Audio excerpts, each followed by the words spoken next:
Story 1. The Passenger Who Wouldn't Freeze. The thermometer outside read negative 47 degrees Fahrenheit when I realized the woman in my passenger seat wasn't breathing fog. Every exhale from my lungs crystallized instantly in the cabin air, creating small clouds that hung like ghosts before dissipating. But from her mouth, her nose, her slightly parted lips, there was nothing. Just the faint smell of copper and something else, something organic and wrong, like meat left too long in a warm room.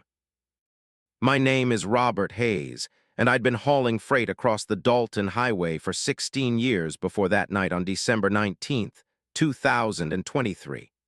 The Dalton is Alaska's most isolated road, a 414-mile stretch of ice and gravel that runs from Livengood to Deadhorse, servicing the oil fields at Prudhoe Bay. In winter, it's one of the most dangerous highways in North America. Temperatures regularly drop below negative 60. Whiteouts can last for days. If your truck breaks down between stations, you have maybe 4 hours before hypothermia takes you, maybe less. I'd picked her up at mile marker 173 just past the Yukon River crossing. She'd been standing on the shoulder in a red parka, thumb out, illuminated by my headlights like some kind of crimson specter against the endless white. Every instinct I had screamed not to stop. Nobody hitchhikes on the Dalton in December. Nobody survives out there without a vehicle. But she was there, solid and real, and the thought of leaving anyone out in that cold felt like murder. She declimbed in without a word, bringing a wave of cold air that felt different from the cold outside. This cold had weight to it, substance. It pressed against my skin like frozen hands. She was young, maybe 25, with dark hair plastered against her pale face. Her parka was soaked through. No gloves, no hat. Her lips were blue, but not the blue of hypothermia. This was darker, deeper, the blue of something drowned. "Thank you," she'd whispered, and her voice sounded like wind through ice caves. That was 3 hours ago.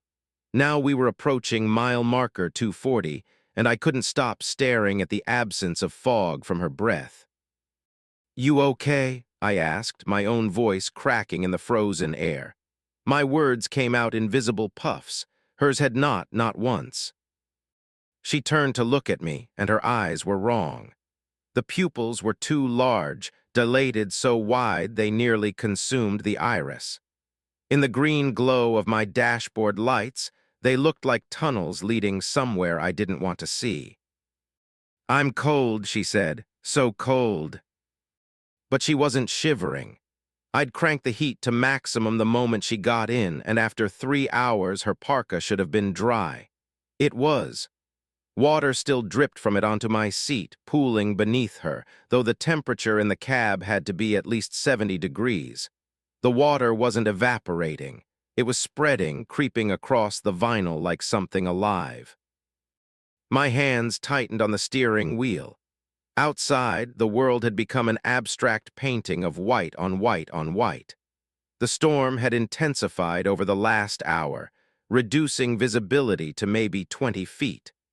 My headlights carved 2 weak tunnels through the swirling snow, illuminating nothing but more snow, more darkness, more nothing. "Where are you headed?"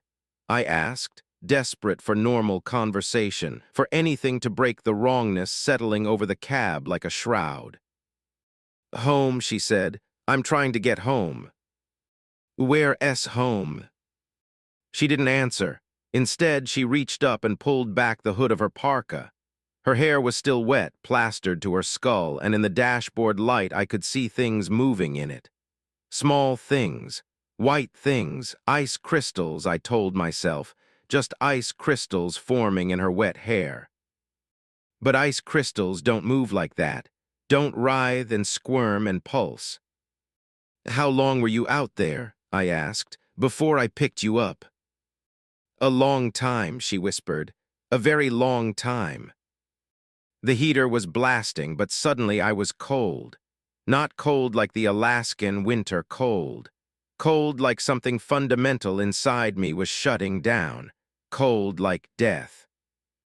I glanced at the passenger seat and saw the water spreading further. It had reached the edges of the seat now, beginning to drip onto the floor. But it wasn't behaving like water should. It was moving upward, defying gravity, creeping up the door panel in thin rivulets that branched and spread like veins. "I think I should drop you at the next station," I said, trying to keep my voice steady. "Coldfoot Camp is about 40 miles ahead. They'll have a phone, you can call someone to come get you." "I don't have anyone to call," she said. "They're all gone now, under the ice, all of them under the ice." My heart was hammering now, so hard I could feel it in my throat. I reached for my CB radio, but when I pressed the talk button, all that came through was static. Not normal static. This static had rhythm to it, like breathing, like something vast and patient listening on the other end. "Who's under the ice?" I asked, not wanting to know the answer. She turned to face me fully, and I saw that the blue of her lips was spreading. It was creeping up her cheeks now, down her chin, staining her skin like frostbite racing in reverse. The veins in her neck were visible, dark, and pronounced, forming patterns that looked almost deliberate, almost like writing in some language I didn't know. "We are," she said, "all of us who went through." "Through what?" "The ice, the lake, the hole where the ice was thin." And then I remembered. 2 weeks ago, I'd heard something on the radio. A van had gone through the ice on Galbraith Lake just off the Dalton Highway.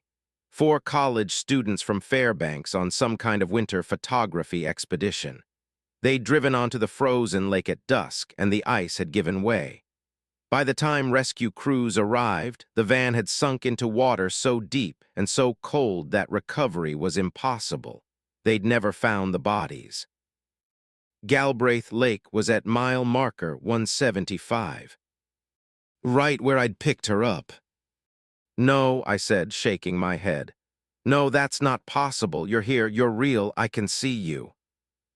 "Can you?" she asked and smiled. Her teeth were black, coated in something that glistened in the dashboard light, like silt, decomposition. "Or are you just remembering what we looked like before the cold took us, before the water filled our lungs, before we stopped being what we were?" The water on the seat was rising now, impossibly, forming a pool that shouldn't exist, that defied every law of physics. It was spreading faster, covering the floor, creeping toward my feet. And it was so cold. Where it touched the metal of the door, frost formed instantly, spreading in fractal patterns that looked like screaming faces.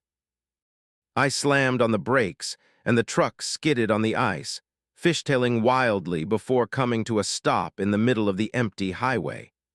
My hands were shaking as I reached across to open her door. "Get out," I said. "Get out of my truck." She didn't move. The water was up to her calves now, though she was sitting down. It swirled around her legs like a living thing, and I could see things in it. Shapes, faces, hands reaching up. "We can't get out," she said softly. "None of us can get out. The ice won't let us. The lake won't let us. We're still down there, Robert. We'll always be down there, in the dark, in the cold, in the water that never stops filling our lungs." She reached out and touched my arm, and her hand was so cold it burned. I jerked away, but not before I felt the wrongness of her. She wasn't solid. Her hand had given slightly under my arm, like pressing into gelatin, like touching something that was only pretending to be flesh. "But you're warm," she continued, and her voice was hungry now, desperate. "You're so warm, you have heat inside you, life, air in your lungs that goes in and comes back out. We miss that. We miss being warm." The water was rising faster. It was up to my ankles now, soaking through my boots, and it was so cold it felt like acid. I could feel it pulling heat from my body, draining it away, and with it something else. Something vital. I threw the truck into gear and stomped on the accelerator. The wheels spun on ice before catching, and we lurched forward into the storm. I didn't know what I was doing, where I was going. I just knew I had to move, had to get away from the thing sitting next to me wearing a dead girl's face. "You can't outrun the cold," she said. "The cold is everywhere up here. The cold is all there is. Eventually, the cold takes everyone." In my mirror, I could see other figures now, standing on the highway behind us. 3 of them, 2 men and a woman, all wearing the same wrong blue on their lips, all dripping with water that shouldn't exist. They were walking after us, but walking at a speed no human should walk, gliding across the ice like skaters, like ghosts, closing the distance despite my truck doing 40 miles per hour. The water in the cab was up to my knees. The steering wheel was coated in frost now. Ice was forming on the inside of the windshield, spreading from where she sat, blocking my view of the road. I cranked the defrost to maximum, but it did nothing. The ice kept spreading, kept growing, forming patterns that looked like lake weeds, like grasping fingers. "Let us in," she whispered, and now there were other voices joining hers, speaking in unison, speaking in harmony. "Let us in where it's warm. Let us in where there's life. Let us in, let us in, let us in." I could barely see the road now. The ice on the windshield was nearly complete, creating a frozen curtain between me and the world. But through the narrow gap that remained, I saw something that made my blood turn to slush. The road ahead was gone. In its place was water, black water, impossible water stretching across the high Ghway in a pool that reflected nothing, that absorbed all light. Galbraith Lake, I realized. The lake had come to the road, or the road had become the lake, or I'd never left the lake at all. "No," I gasped, jerking the wheel hard right, trying to find a way around. But the water was everywhere. It surrounded the truck, lapped at the doors, rose up to meet us. "Welcome home," the thing beside me said, and her face was melting now, sloughing off in wet chunks that splashed into the water, filling the cab. Beneath the false skin was something else, something blue and bloated and nibbled by fish. "Welcome home, Robert. Welcome to the cold." The truck hit the water, and suddenly we were sinking. Not fast, not like a crash. Slowly, inevitably, like something being pulled down by gentle hands. The water outside pressed against the windows, black and absolute.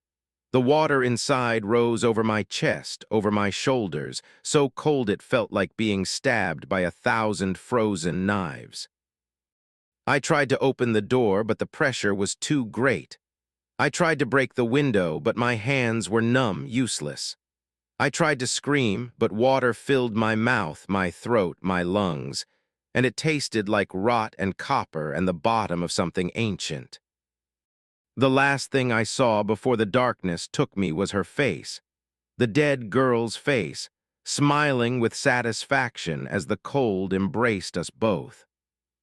They found my truck 3 days later at mile marker 241, perfectly intact, sitting in the middle of the highway with the engine still running.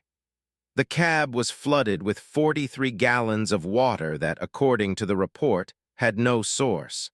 The doors were locked from the inside. The windows were unbroken. My body was still behind the wheel, hands frozen to the steering wheel, eyes wide open, staring at something no one else could see. The medical examiner said I'd drowned, said my lungs were full of lake water, said it was impossible, but the evidence was undeniable. In the passenger seat, they found a soaking wet red parka. It had belonged to Sarah Mitchell, one of the college students who drowned in Galbraith Lake 2 weeks earlier. Inside the parka pocket was a note written in what looked like silt. He was warm. And every December, on the anniversary of that night, truckers report picking up hitchhikers on the Dalton Highway. Young people in wet clothes who never breathe fog, who drip water that won't stop dripping, who ask for rides home to places they'll never reach. The smart ones don't stop.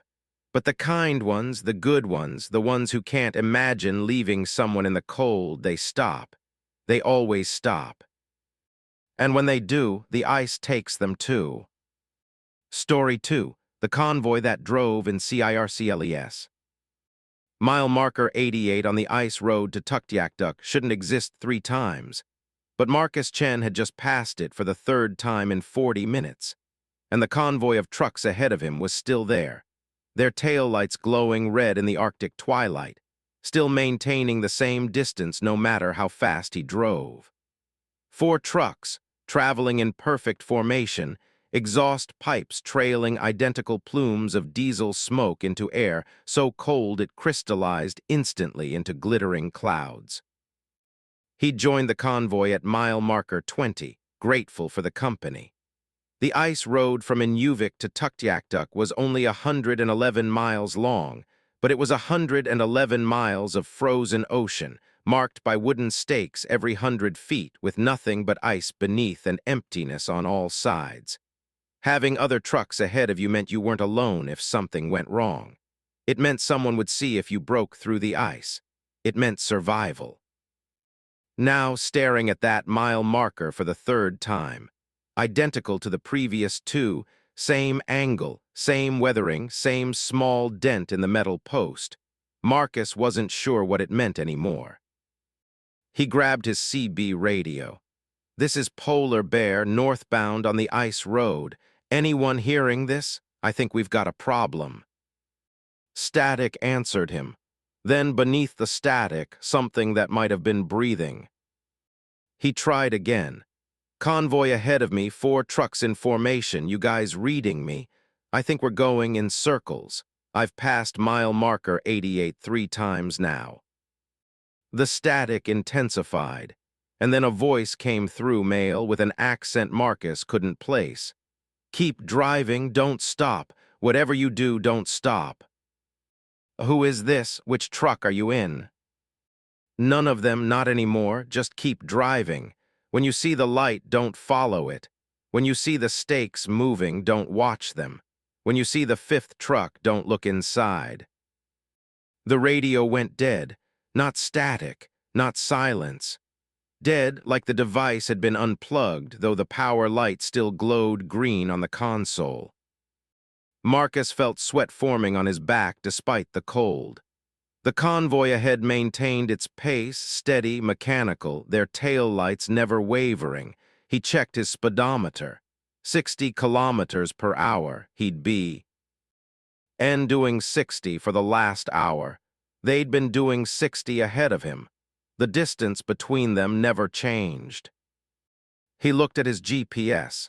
The screen showed him on the ice road, blue dot moving north, exactly where he should be, but the mile markers said otherwise.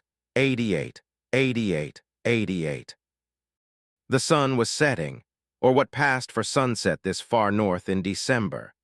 The light bled from the sky like something dying, turning the endless white landscape shades of purple and gray and blue so deep it was almost black.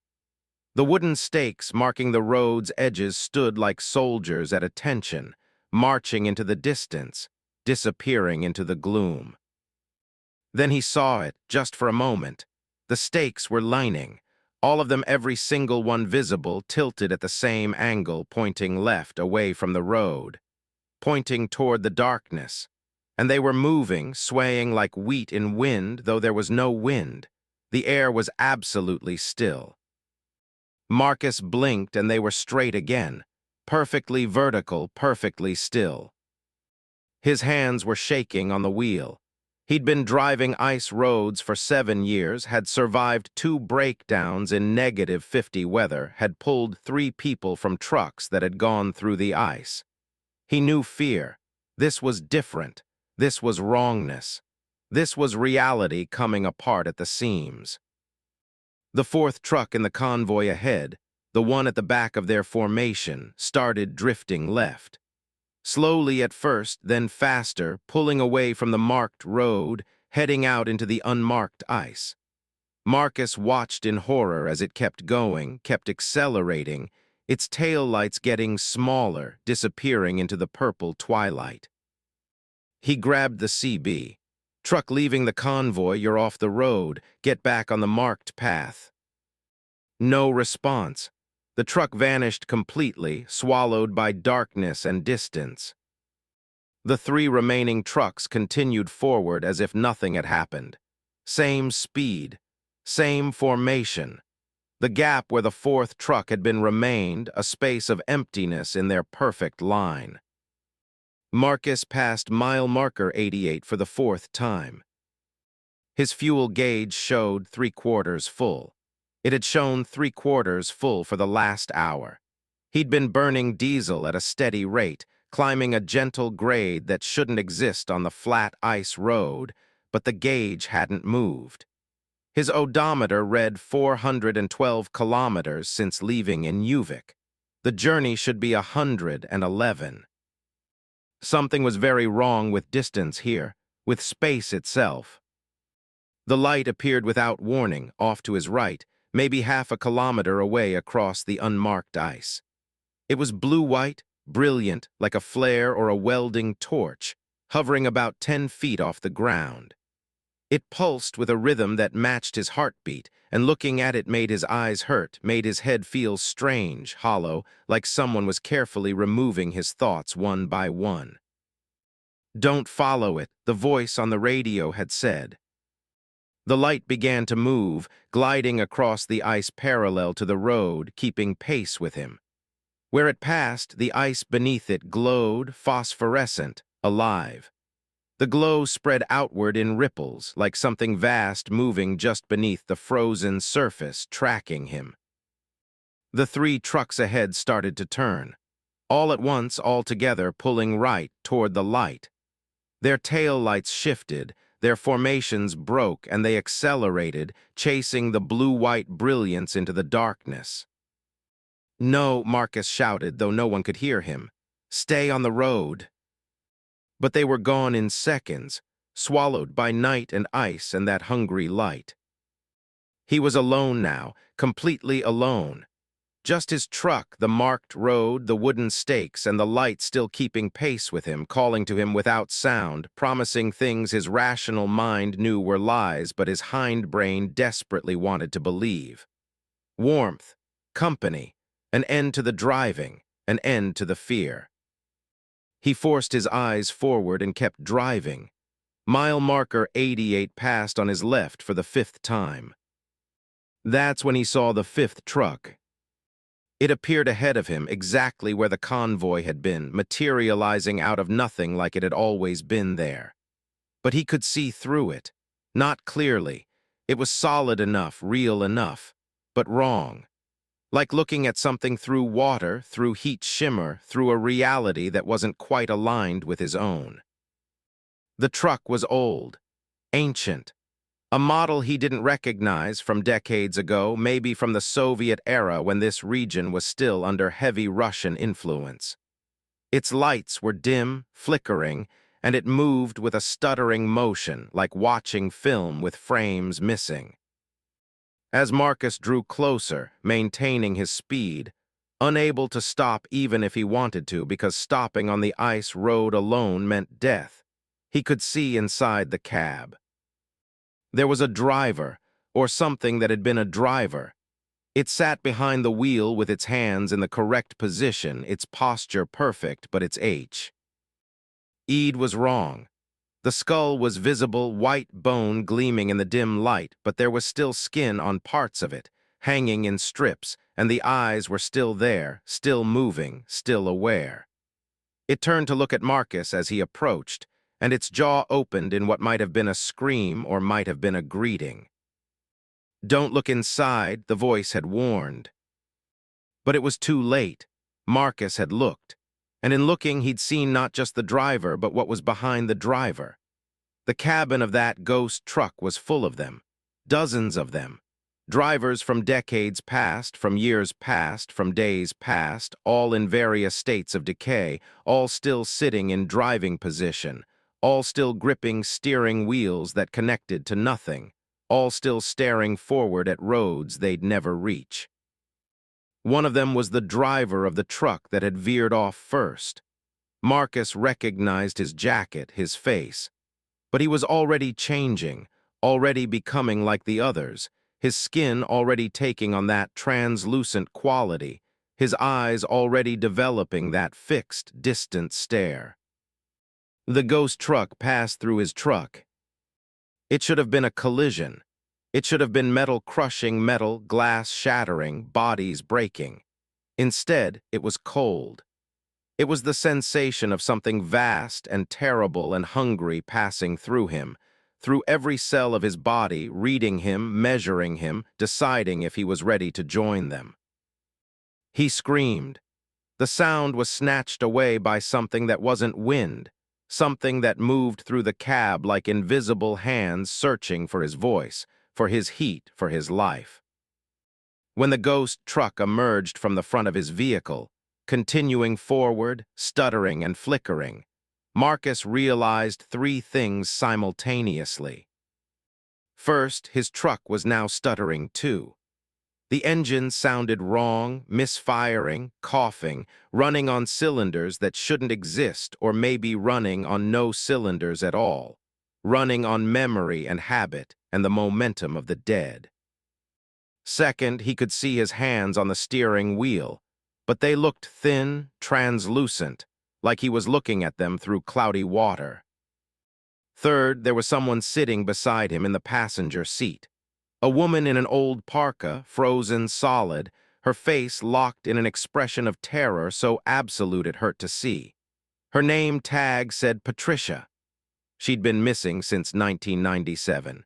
He knew because her picture was still posted in the truck stop at Inuvik, along with dozens of others, drivers who'd vanished on the ice roads over the decades. Marcus tried to speak, but his voice came out strange, hollow, like an echo of an echo. How long, he managed to ask her. She didn't move, couldn't move, but somehow he heard her answer anyway, felt it in his bones, in his diminishing heat. There is no time here, only the road, only the driving, only the convoy. He looked ahead and saw that the convoy had reformed.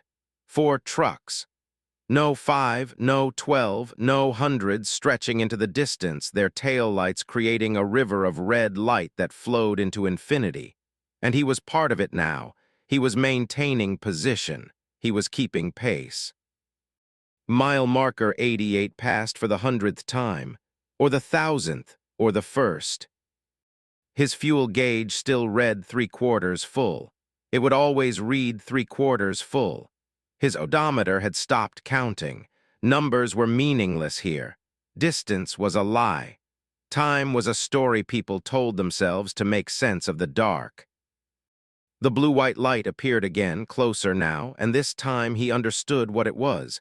It was a lure, an angler's light in the deep ocean attached to something vast and patient that waited beneath the ice. The trucks that followed it didn't disappear. They went down, through the ice that shouldn't break, into the black water below, into the mouth of something that had been feeding on lost drivers for longer than there had been trucks. But the trucks in the convoy, the ones who maintained formation, who kept driving, who never stopped, they were safe. They would drive forever. They would never reach their destination. They would never go home, but they would never stop. They would never sink. They would never freeze alone in the dark. It was a kind of mercy. It was a kind of hell. Marcus drove. The woman beside him didn't blink because she couldn't blink because she'd been frozen for 27 years. The ghost truck ahead of him flickered and stuttered. His own truck began to flicker and stutter in harmony. Behind him, he knew without looking, another truck was forming. Another driver was discovering that mile marker 88 never ended, that the convoy never stopped, that the ice road went nowhere and everywhere and forever. He tried the CB radio one last time. His voice came through as static now, just static, but beneath it, someone might hear the words if they listened carefully enough. Keep driving, don't stop. Whatever you do, don't stop. When you see the light, don't follow it. And when you see the stakes moving, don't watch them. When you see the 5th truck, don't look inside. And then he was one of them, one of the drivers in the eternal convoy, one of the lost, one of the ghosts who would drive the ice road forever, warning the living, collecting the dead, maintaining formation in a journey that had no beginning and no end. They found Marcus Chen's truck 3 weeks later, parked perfectly on the ice road at mile marker 88, engine cold, fuel tank full, odometer reading exactly 111 kilometers. The cab was empty. The driver's door was locked from the inside. In the passenger seat was an old parka that had belonged to Patricia Morrison, a driver who disappeared in 1997. On the CB radio, which shouldn't have had power because the battery was disconnected, there was a message playing on loop, Marcus's voice, warning everyone and no one. Don't look inside the fifth truck. But nobody knows which truck is the fifth truck. Nobody knows until they're in the convoy, and by then it's too late to stop. Because on the ice road to Tuktoyaktuk, some convoys drive forever, and they're always looking for new members. Story 3, the station that EATS time. The Coldfoot Camp sign read last services for 240 miles. When Jessica Rodriguez pulled in at 2:47 in the morning on December 6, 2023, her rig running on fumes and prayers. She'd been driving the Dalton Highway for 4 years, but tonight something felt different. The darkness was too complete, too hungry. The cold pressed against her windshield like something alive that wanted in. She killed the engine and sat for a moment, listening to the tick of cooling metal and the absolute silence beyond. Coldfoot was supposed to be a bustling truck stop, even at this hour. There should be other vehicles, other drivers, the hum of generators, the glow of lights promising warmth and coffee and human company. But the parking lot was empty. The buildings were dark except for a single light above the entrance to what should be the main facility. And that light was wrong. It flickered with a rhythm that made her eyes water, that made her head feel strange, disconnected. Jessica grabbed her flashlight and stepped out into cold so intense it felt like being punched in the chest. -63, according to the thermometer on her door mirror. Too cold for December. Too cold for anywhere on Earth. The snow under her boots didn't crunch. It whispered. She could hear words in it, or almost words, syllables in some language that predated language, that came from somewhere older and deeper and darker than human history. The door to the main building was unlocked. That was wrong, too. Everything in the Arctic was locked against the cold, against animals, against the night. Unlocked doors meant abandoned buildings, meant death had visited and taken what it wanted. But the light was on inside. A light meant someone, a light meant help. Jessica pushed through the door into warmth that felt like a slap after the brutal cold. The entrance area was exactly as it should be. Bulletin board with trucking notices, rack of local maps, vending machines humming in the corner. Normal, absolutely normal. Except for the clock on the wall, it showed 2:47, the exact time she'd pulled into the parking lot. She stood there for maybe 30 seconds, waiting, listening. The clock didn't change. 2:47, 2:47. The second hand didn't move. "Hello," she called out. Her voice echoed wrong, bouncing back at her too quickly, overlapping itself. A door opened down the hallway. A man emerged, wearing a Coldfoot Camp uniform, smiling pleasantly.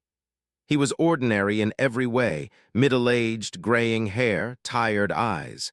Exactly what you'd expect from a night shift worker at an Arctic truck stop. "Welcome to Coldfoot," he said, "checking in for the night." "Just need fuel," Jessica replied, "and maybe some coffee, then I'm pushing on to Deadhorse." His smile didn't change, but something in his eyes did. A flicker of something, sadness, pity, warning. I wouldn't recommend traveling further tonight, he said. Storms coming in. Visibility's going to drop to 0 within the hour. You'll want to stay. We have rooms available. Jessica glanced back at the entrance. Through the windows, she could see her truck and beyond it perfect clarity, stars overhead. No clouds, no wind, no storm. Looks clear to me, she said. It always does, he replied, and his voice had changed slightly, taking on an edge of desperation. Please stay, at least until morning. You don't want to be out there in what's coming. The clock on the wall still read 2:47.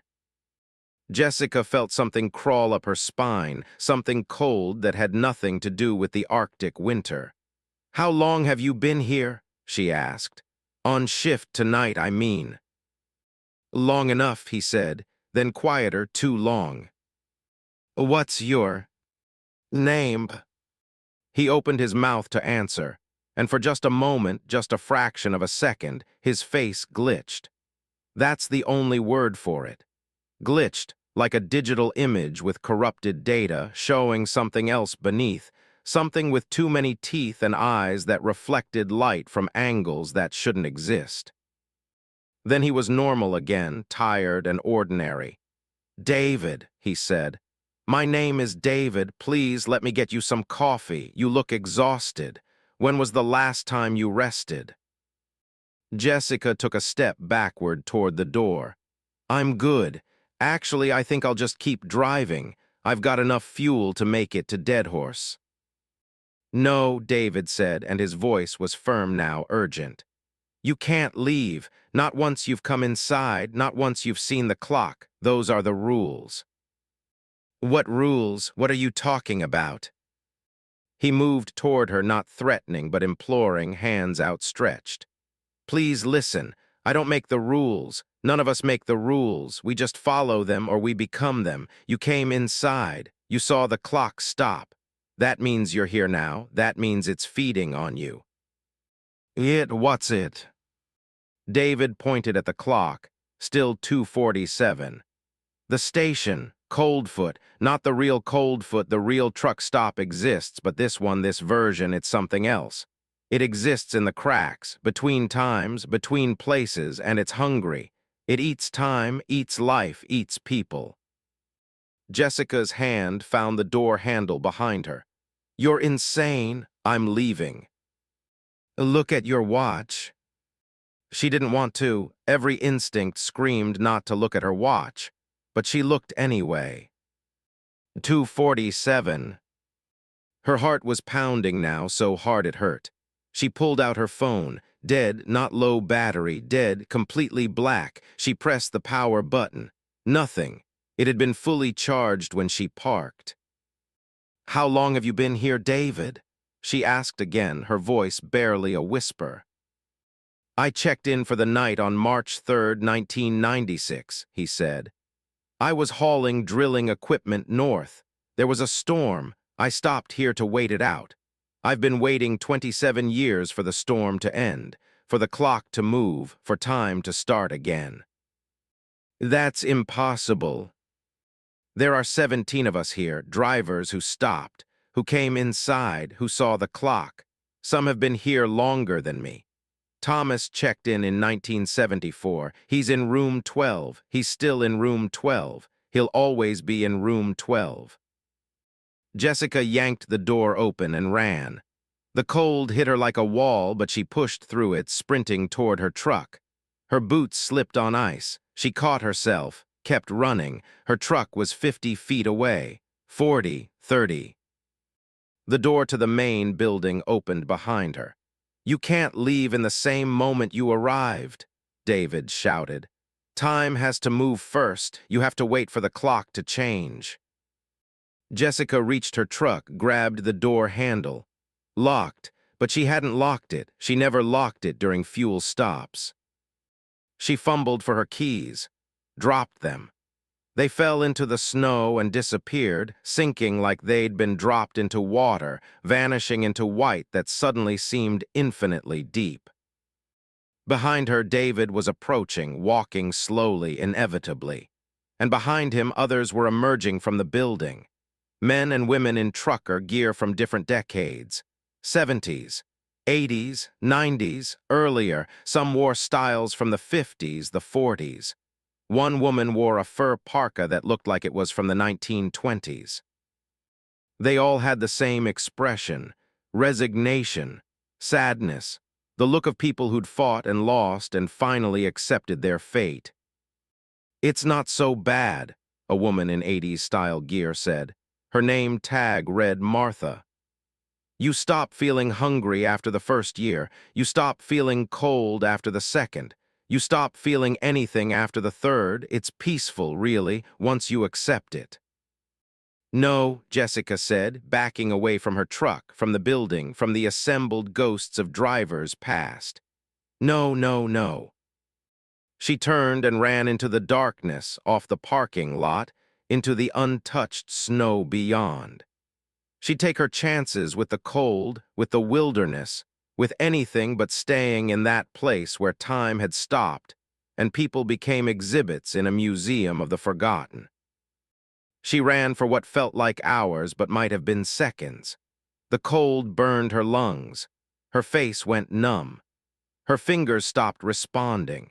She knew the signs of hypothermia, knew she had maybe 20 minutes before she started making stupid decisions, 40 before she stopped making any decisions at all. But ahead, through the darkness, she saw lights. Real lights, moving lights, a truck pulling into a parking lot. Coldfoot Camp, the sign reading "Last Services for 240 miles." No, she'd run away from Coldfoot. She'd run north, away from the station. This was impossible. But there it was, and there was her truck exactly where she'd parked it, and there was a figure stepping out of. Another truck that hadn't been there before. A driver stretching, looking toward the main building with its single flickering light. Jessica tried to scream a warning, but her voice was gone, stolen by the cold or the terror or the wrongness of the loop she discovered. She watched herself pull into the parking lot, watched herself park, watched herself sit in the cab for a moment before stepping out into the impossible cold. She was watching herself from 2 hours ago, or 2 minutes ago, or 2 seconds ago. Time had become meaningless here, a circle eating its own tail. The other driver, the new arrival, headed toward the main building. Jessica tried to stop him, to warn him, but she couldn't move. Her feet were frozen to the ground, literally frozen. Ice was spreading up her legs, crystallizing her blood, turning her into a statue. David and the others were coming out now, emerging from the building to greet the new arrival, to welcome him, to explain that he couldn't leave, not once he'd seen the clock, not once he'd entered the moment that never ended. Jessica's vision was fading. The cold was too deep now, had penetrated too far. She was becoming one of them. Another warning no one would heed. Another ghost in the parking lot of a truck stop that existed between seconds. Her last thought as consciousness fled was that the clock must have moved at some point, must have ticked forward from 2:47 to 2:48. Because if it hadn't, if time truly had stopped, then she would never have noticed. She would have been frozen in that moment forever, aware but unable to act, trapped in amber made of stopped seconds. But time had moved, just not in the direction she'd hoped. It had moved backward, or sideways, or inward. It had moved in ways that time shouldn't move, following geometries that existed only in nightmares and the spaces between moments. When the rescue team found the abandoned truck 3 days later, there was no sign of Jessica Rodriguez. Her belongings were inside. Her phone was on the dash, battery dead despite being new. The fuel tank was empty, though according to her logs, she should have had half a tank. On the passenger seat was a Coldfoot Camp employee ID badge for someone named Jessica Rodriguez. The badge had no photo, just a name and a date, March 3, 1996. But Jessica had been born in 1993. The badge was worn old, like it had been carried for decades. On the back, in handwriting that looked increasingly desperate, were numbers. 247 to 47 to 47, written hundreds of times, covering every available space. And at the bottom, in letters so small they almost required magnification: "The clock never moves. We never leave. Tell them not to stop. Tell them not to come inside. Tell them." The message ended there, pen trailing off into nothing. The real Coldfoot camp, when questioned, confirmed they'd had no employees matching any description of David or Martha or any of the others. They'd had no guest named Jessica Rodriguez check in that night or any night. But sometimes, late at night, when the Arctic winter presses close and the darkness seems alive, truck drivers report seeing lights at mile marker 175. A building that shouldn't be there. A parking lot with trucks from different eras. A sign reading "Last Services for 240 miles. The smart ones drive past. They don't stop, no matter how low their fuel runs, no matter how tired they are. They know that some services aren't services at all. They're traps. And once you check in, time stops being something that moves forward. It becomes something that circles, that repeats, that feeds on the moments you'll never have, the futures you'll never reach, the destinations that remain forever ahead, forever impossible. The clock reads 247. It will always read 247. And somewhere in that frozen moment, Jessica Rodriguez is still trying to leave, still running through snow that brings her back to where she started, still watching herself arrive, still learning that some stops on the Dalton Highway don't end. They echo forever. Story 4, The Cargo That Screamed Backward. The shipping manifest listed the cargo as medical equipment for Fort Simpson Research Station. But when Thomas Blackwood signed for it at the Yellowknife Depot on December 11, 2023, the 28 pallets loaded into his reefer unit were vibrating. Not the normal vibration of refrigeration compressors. This was rhythmic, pulsing, like something breathing. Thomas had been hauling freight across the Mackenzie Highway for 19 years. He transported everything from explosives to live animals to radioactive isotopes. He knew what normal cargo felt like, sounded like, smelled like. This wasn't normal. "What's really in there?" he asked the loading supervisor, a kid who couldn't be more than 22. The kid wouldn't meet his eyes. "Says medical equipment. That's what I was told. That's what." "You were told. That's all either of us needs to know." "It's making noise." "Refrigeration units make noise." "Not like this." The kid finally looked up and his eyes were wrong. Too wide, too frightened. "You're getting paid triple the normal rate to ask no questions and make no stops between here and Fort Simpson.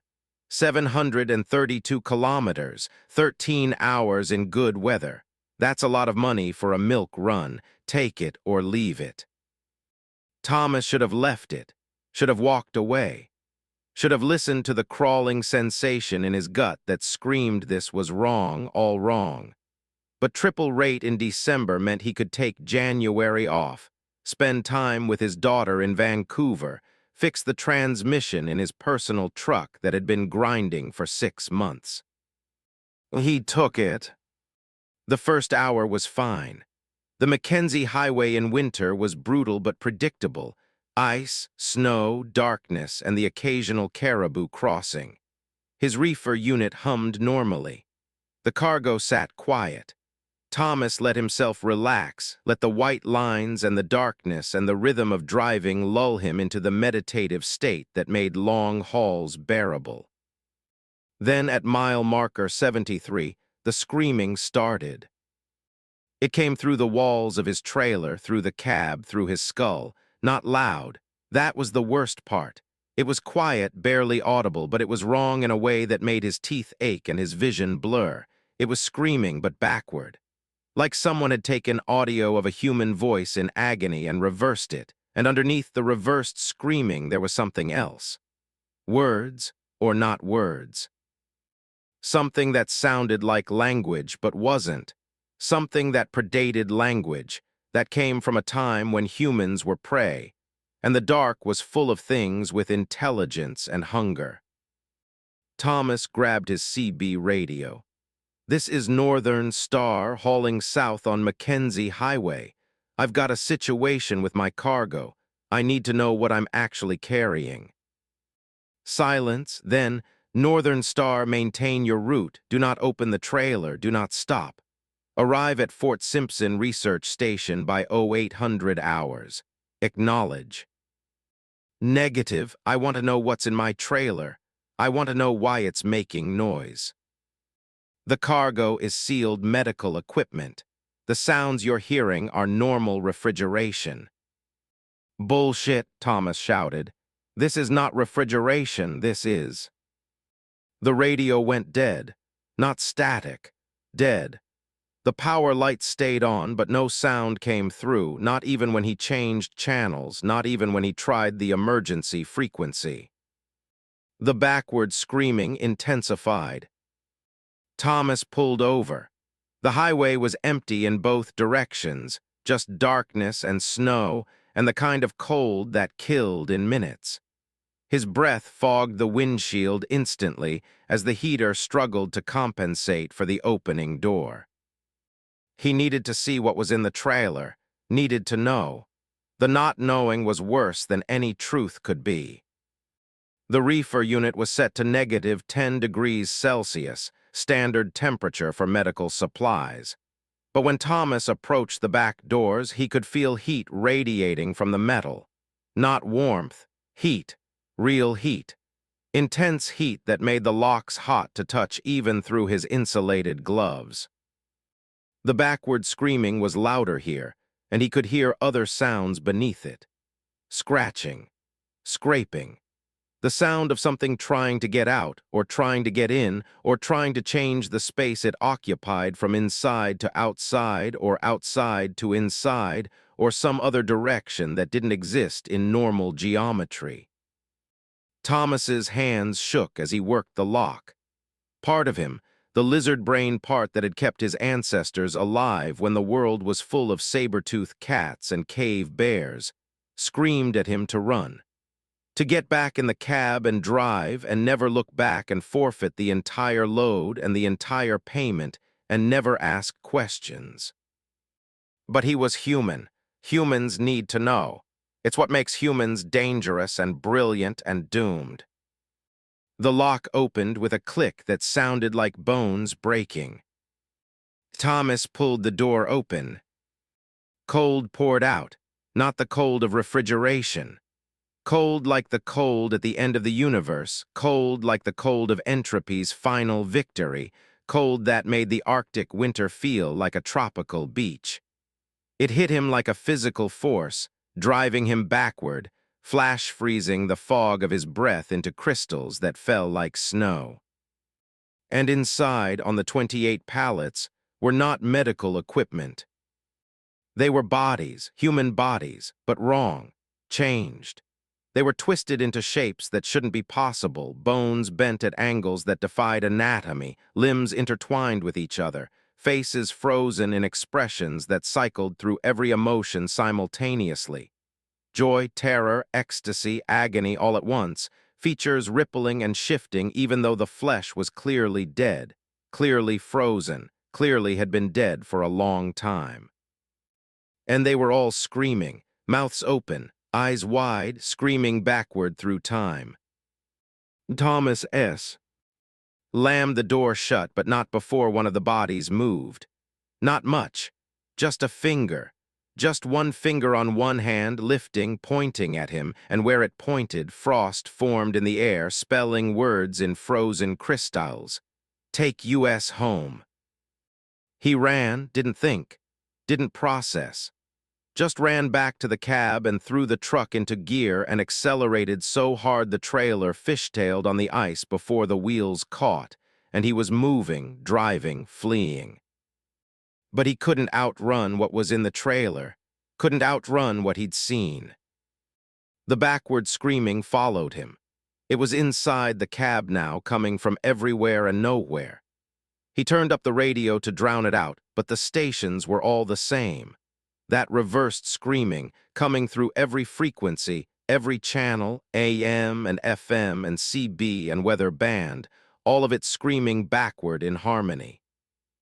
Thomas looked in his side mirror and saw something that made his bladder let go. The trailer doors were open. He'd closed them. He'd locked them. But they were open now, swinging wide, and the bodies were moving inside, crawling, flowing, merging together into one writhing mass of wrong flesh and impossible angles, and that mass was pushing out of the trailer, flowing forward along the length of the truck, reaching for the cab. He slammed the accelerator to the floor. The engine roared. He was doing 140 kilometers per hour now, way too fast for the icy road, but the thing behind him was flowing faster, crawling along the outside of his truck like a liquid, like a living thing, like cancer spreading across metal and rubber and glass. It reached the cab. He saw it in the mirror, saw it pressing against his rear window, saw faces in it, dozens of faces. All the bodies merged into one organism now, and all of them were looking at him with eyes that held too much intelligence, too much hunger, too much need. The glass cracked. Frost spread across it in patterns that looked like circuit boards or neural networks or maps of some city that existed in dimensions humans couldn't perceive. Thomas did the only thing he could think of. He unhooked the fifth wheel. The release mechanism wasn't designed to be used while moving, especially not at high speed, but he yanked the lever and felt the trailer separate, felt the sudden lightness as 30,000 pounds of cargo and horror detached from his cab. In his mirror, he watched the trailer tip, slide, roll, break apart on the frozen highway, spilling its cargo across the ice and snow. The bodies scattered, and for just a moment they were separate again, individual, human-shaped. Then they started moving toward each other, crawling, dragging themselves across the ice, merging back together, reforming into something larger, something more complete. Thomas kept driving. He drove all the way to Fort Simpson, then past it, then all the way to Fort Providence, then past that too. He drove until he ran out of fuel 300 kilometers south of where he should have stopped, where he should have delivered, where something was waiting for cargo that would never arrive. The RCMP found him the next morning, sitting in his cab, non-responsive, staring straight ahead. He didn't speak for 3 days. When he finally did, all he said was, "They want to go home, they want to go home, but home isn't a place anymore. Home is a direction we can't point. Home is backward through time. Home is inside out. Home is where the screaming comes from." The authorities investigated. They found the abandoned trailer at mile marker 141. It was empty. No bodies, no medical equipment, no cargo at all. Just 28 pallets with restraint marks where something had been tied down and had broken free. And on the walls, written in what looked like frost but didn't melt even when they brought heat lamps, was a message in that backward language. "We are home now. We are spreading.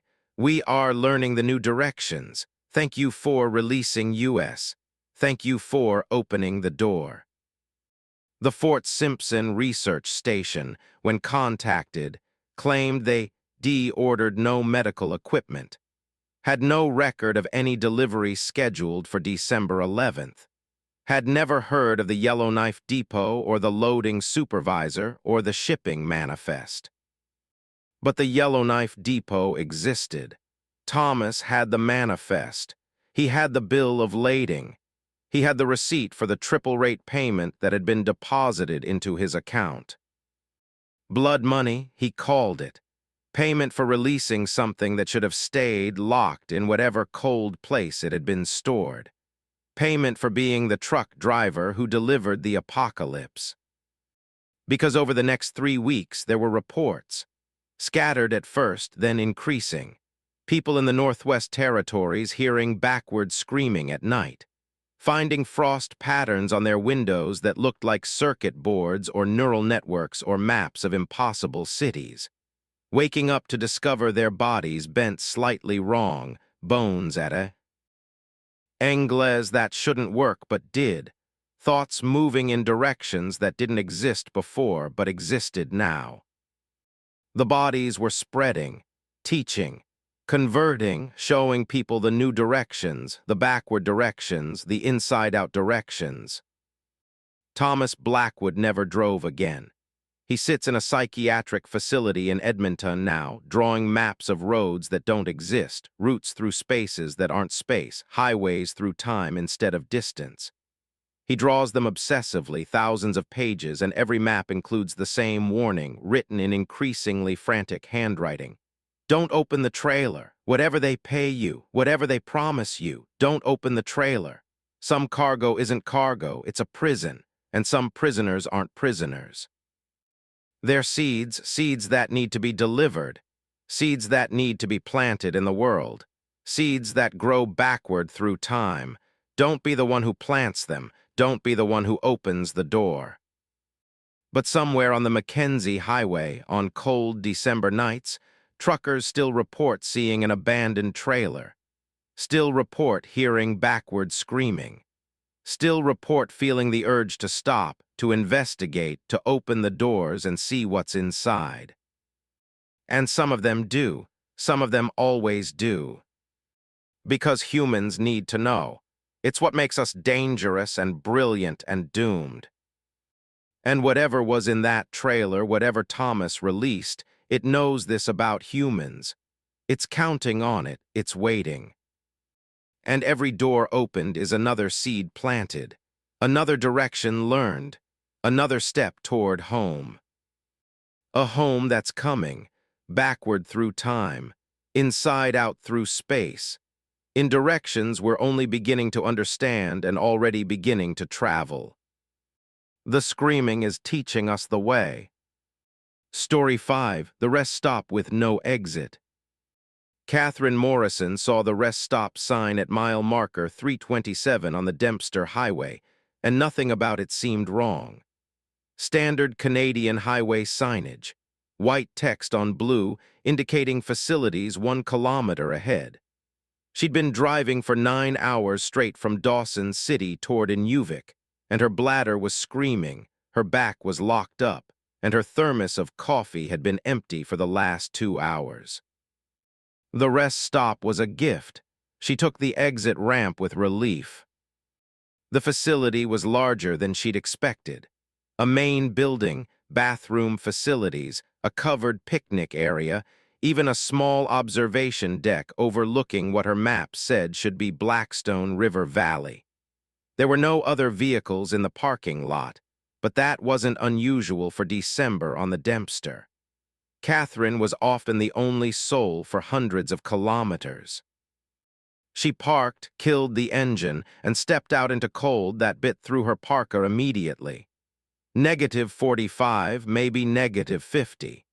The kind of cold where exposed skin freezes in under a minute, where metal sticks to flesh, where breathing feels like inhaling broken glass. The bathroom building was heated, thank God.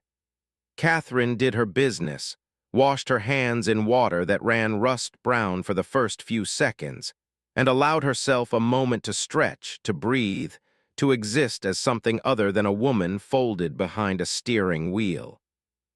That's when she noticed the graffiti on the bathroom wall. Scratched into the paint with something sharp, dozens of messages, layer upon layer. Can't find the exit. Where is the exit? The exit ramp is gone. Help, we can't leave. It keeps bringing us back. And underneath all of them, in fresher scratches that looked recent, Don't try to leave. It gets angry when you try to leave. Catherine's skin crawled. She pushed out of the bathroom and looked toward her truck.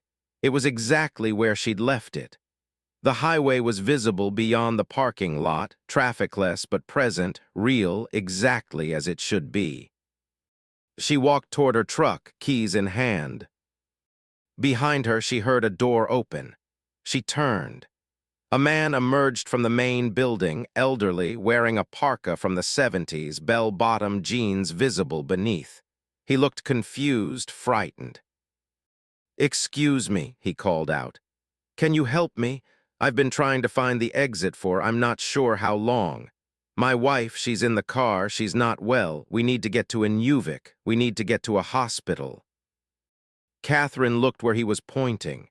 There was indeed another vehicle in the parking lot. She'd swear it hadn't been there 30 seconds ago. A 1970s station wagon, wood paneling on the sides, covered in frost and snow. "The exit's right there," Catherine said, pointing to the ramp she'd used to enter, but even as she said it, she felt wrong. The ramp looked different. The angle was wrong. The curve was too sharp, and there was no sign indicating the highway. "That's not an exit," the man said. "That's the entrance. It only goes one way. I've driven up it 7 times now. It brings you back here, always back here." "That's impossible. I've been here since 1978, the man sighed. And his voice cracked. "My wife and I, we stopped for a bathroom break. We were driving to Inuvik. We're still driving to Inuvik. We can't leave. The rest stop won't let us leave." Catherine's heart was pounding. This was insane. This was a prank. This had to be a prank. She walked to her truck, got in, started the engine. It caught immediately, purring with reliable diesel confidence. She threw it into gear and drove toward the ramp. The ramp curved up toward the highway. She followed it. The curve kept curving. It shouldn't curve this much. It was circling back. No, she was going up. She could feel the incline, but she was also circling, and the circle was bringing her back to the parking lot. She emerged at the rest stop entrance. Same parking lot, same buildings, same old man staring at her with sad, knowing eyes. "No," Catherine said. She reversed, tried again, faster this time. The ramp curved, the circle tightened. She was back at the rest stop. 7 times she tried. 7 times she returned, each time faster, more desperate, more furious. The ramp was a loop, a Mobius strip, a trap. On the 8th attempt, she stopped trying to exit and instead drove around the rest stop facility itself, looking for another way out. There had to be another way. Roads didn't just trap people. Physics didn't work like this. But behind the main building, where there should have been forest or tundra or something, there was nothing. Not darkness, not emptiness. Nothing. A void where reality ended, where the world simply ceased to exist.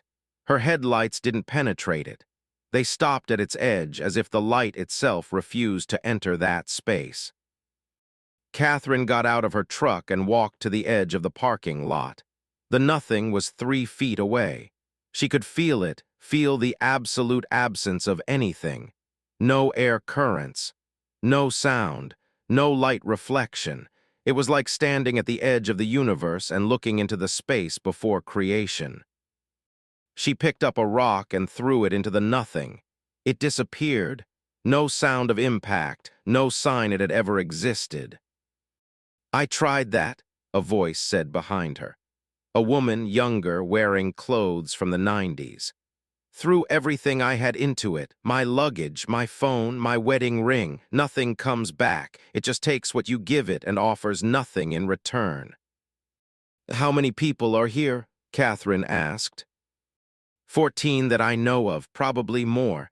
Some people stay in their vehicles. Some wander off into the main building and don't come back. We think there are rooms in there or hallways or something. People go looking for exits and get lost inside. Sometimes we hear them calling out, but we can never find them. The building is bigger inside than outside. much bigger.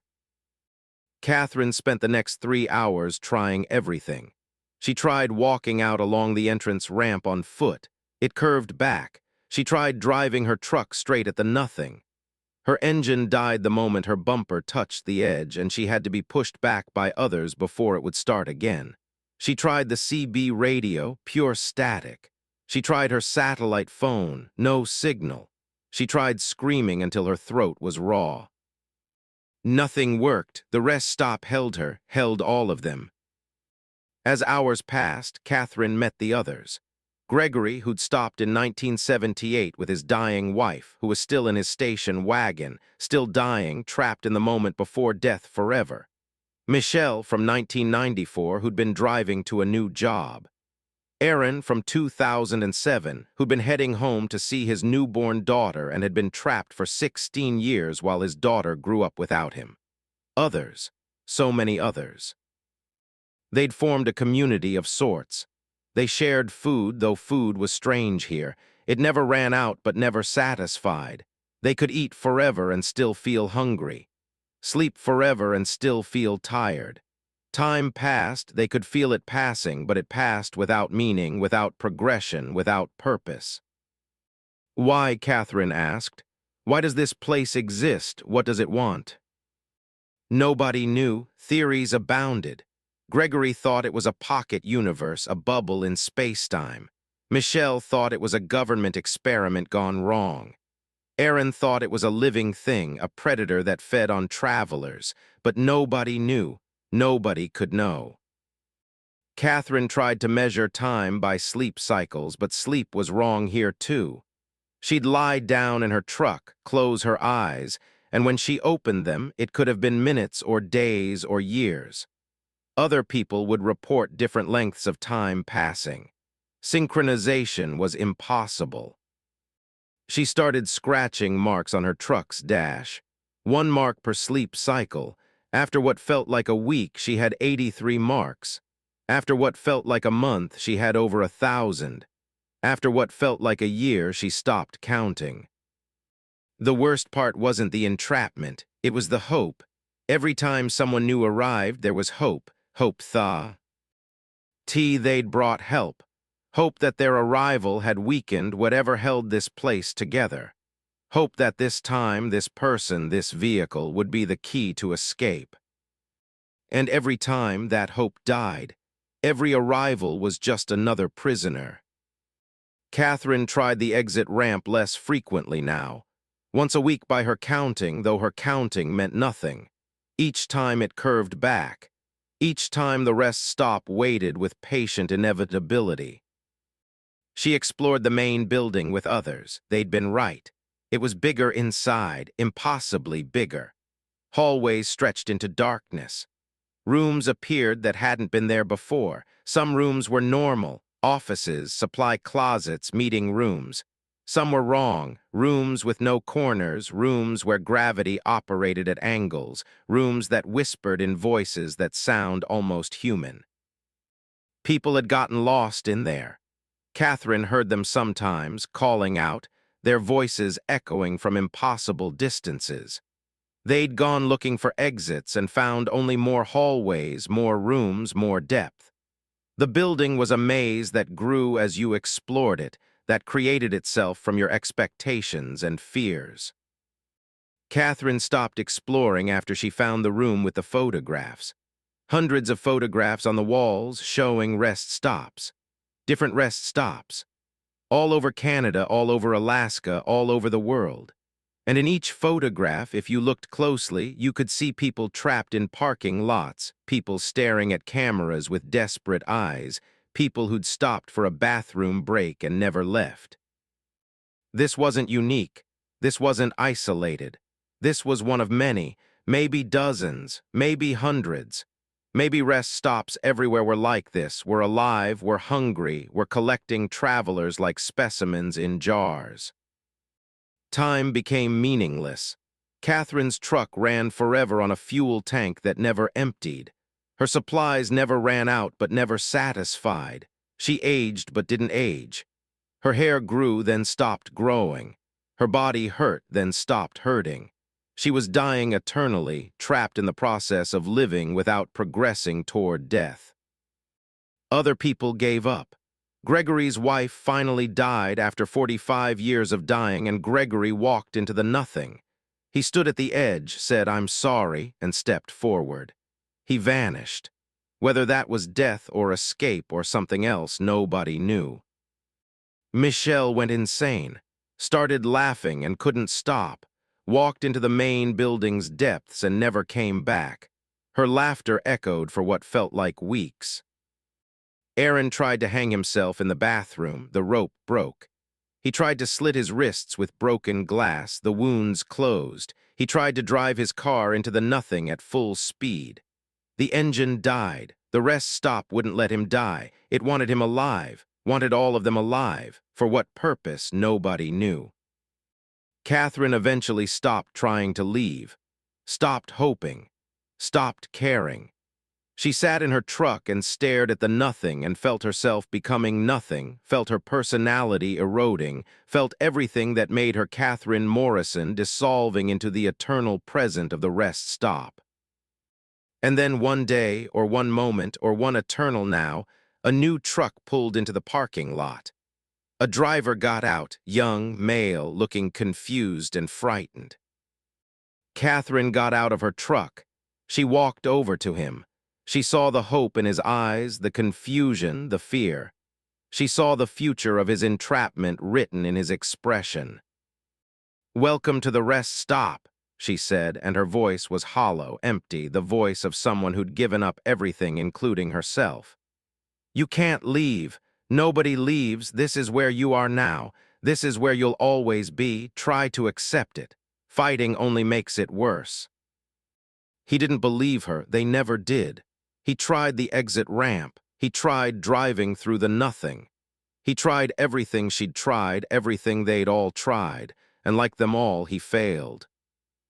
Another prisoner, another eternally trapped soul, another mark in the rest stop's collection. Catherine went back to her truck and scratched another mark on the dash. Not to count time. Time didn't exist here. She scratched it to remind herself she'd still been human once. Still been someone who counted things, measured things, tried to make sense of the world. The mark joined thousands of others, maybe millions. The dash was scored with them, layered with them, the metal worn through in places from the obsessive scratching.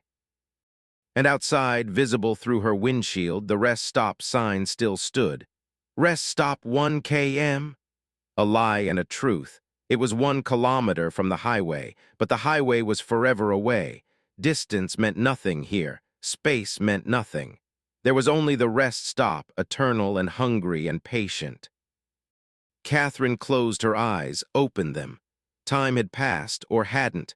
Another truck had arrived, or had been there always. She couldn't tell anymore, couldn't care.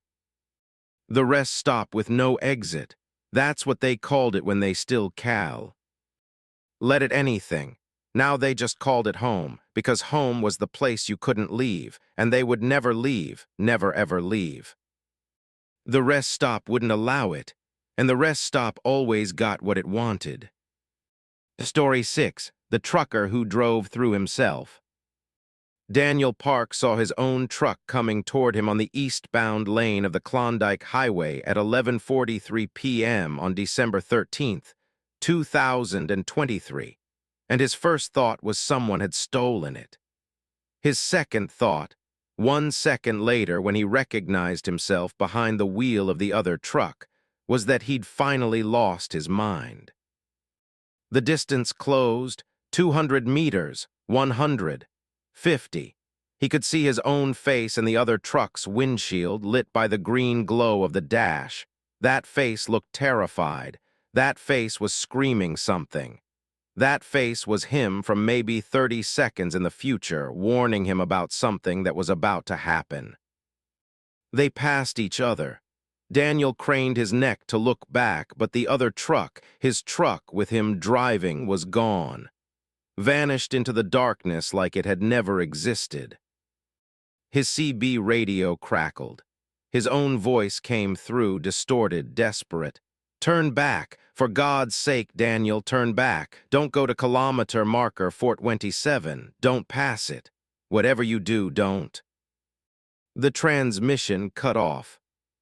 Daniel's hands were shaking. He looked at his odometer. Kilometer 424, 3 kilometers until whatever waited at 427. He should turn back. Every instinct screamed to turn back. But turning back meant a 12-hour detour through roads that were even more dangerous, meant missing his delivery window, meant a contract penalty he couldn't afford. And it meant believing what he'd just seen was real. Meant accepting he'd seen himself coming from the future, warning himself about the future, creating a paradox that shouldn't exist. Daniel kept driving. Maybe it had been a hallucination. Maybe the isolation and the darkness and the cold had finally gotten to him. Maybe he needed sleep and a hot meal and time away from the endless white void of the Yukon winter. Kilometer 425 passed. 426, his heart hammered against his ribs. 427. Nothing happened. The highway continued, dark and empty and normal, no ghost trucks, no warnings, no disasters. Relief flooded through Daniel's chest. He'd been hallucinating, stress and exhaustion and too much time alone. That's all it was. Then he saw the figure standing on the shoulder. It was wearing his clothes, his exact parka, his exact boots, his exact gloves, and when it turned to look at him, it had his exact face, but the eyes were wrong, hollow, empty, dead. The figure raised one hand and pointed behind Daniel, back the way he'd come. Its mouth moved, forming words without sound. Turn back. Daniel didn't turn back. He accelerated, driving past the figure at 80 kilometers per hour, watching it shrink in his mirrors until it was gone. His chest hurt. His head hurt. Something was deeply, fundamentally wrong with reality here, with space-time, with causality itself. His CB crackled again. Daniel, this is Daniel. You're in a loop. You're caught in a temporal loop. I don't know how many times I've driven this stretch. Could be 3 times, could be 300. But every time I reach kilometer 450, I'm back at 420. And every time I see myself coming the other way, I see you, I see me. I see us trapped in this forever. This isn't real, Daniel said aloud to his empty cab. This isn't possible. It's possible, his own voice replied through the radio. It's happening, and I don't know how to stop it. I've tried everything. Tried turning off at exits that don't exist. Tried stopping. Tried closing my eyes and refusing to drive. But the truck moves anyway. The road continues. The loop resets. Daniel checked his odometer. 432. He'd passed 427. He was beyond whatever point had trapped his future self. Maybe he was free, maybe he'd somehow avoided. The highway curved ahead, a gentle curve that shouldn't exist on this straight stretch of road. Daniel had driven this route 100 times. There was no curve at kilometer 432. But there it was, bending left, and he followed it because there was nowhere else to go. The curve tightened. The darkness around him deepened. His headlights were dimming, or the darkness was growing stronger, consuming light. And then he saw them. Dozens of trucks, maybe hundreds, all identical to his, all with drivers identical to him. They lined both sides of the highway, parked at strange angles, overlapping each other impossibly, occupying the same space while remaining distinct. Some looked fresh, recently arrived. Some looked old, rusted, covered in snow that might have been accumulating for years or decades or centuries. All of them were empty. All the drivers were gone, all except one. Danny. El saw himself standing in the middle of the highway, directly in his path. This version of him looked older, much older. Gray hair, deep lines, wearing clothes that were rotted, falling apart. The old version raised both hands. Stop, it said, and its voice came through the radio and through the air and through Daniel's own throat simultaneously. Stop before you become me, before you become all of us, before you understand what the loop really is. Daniel slammed on the brakes. His truck skidded on ice, fishtailing, spinning. When it stopped, he was facing the wrong direction, back toward kilometer 427. And ahead of him, in the direction he was now facing, he saw his truck approaching.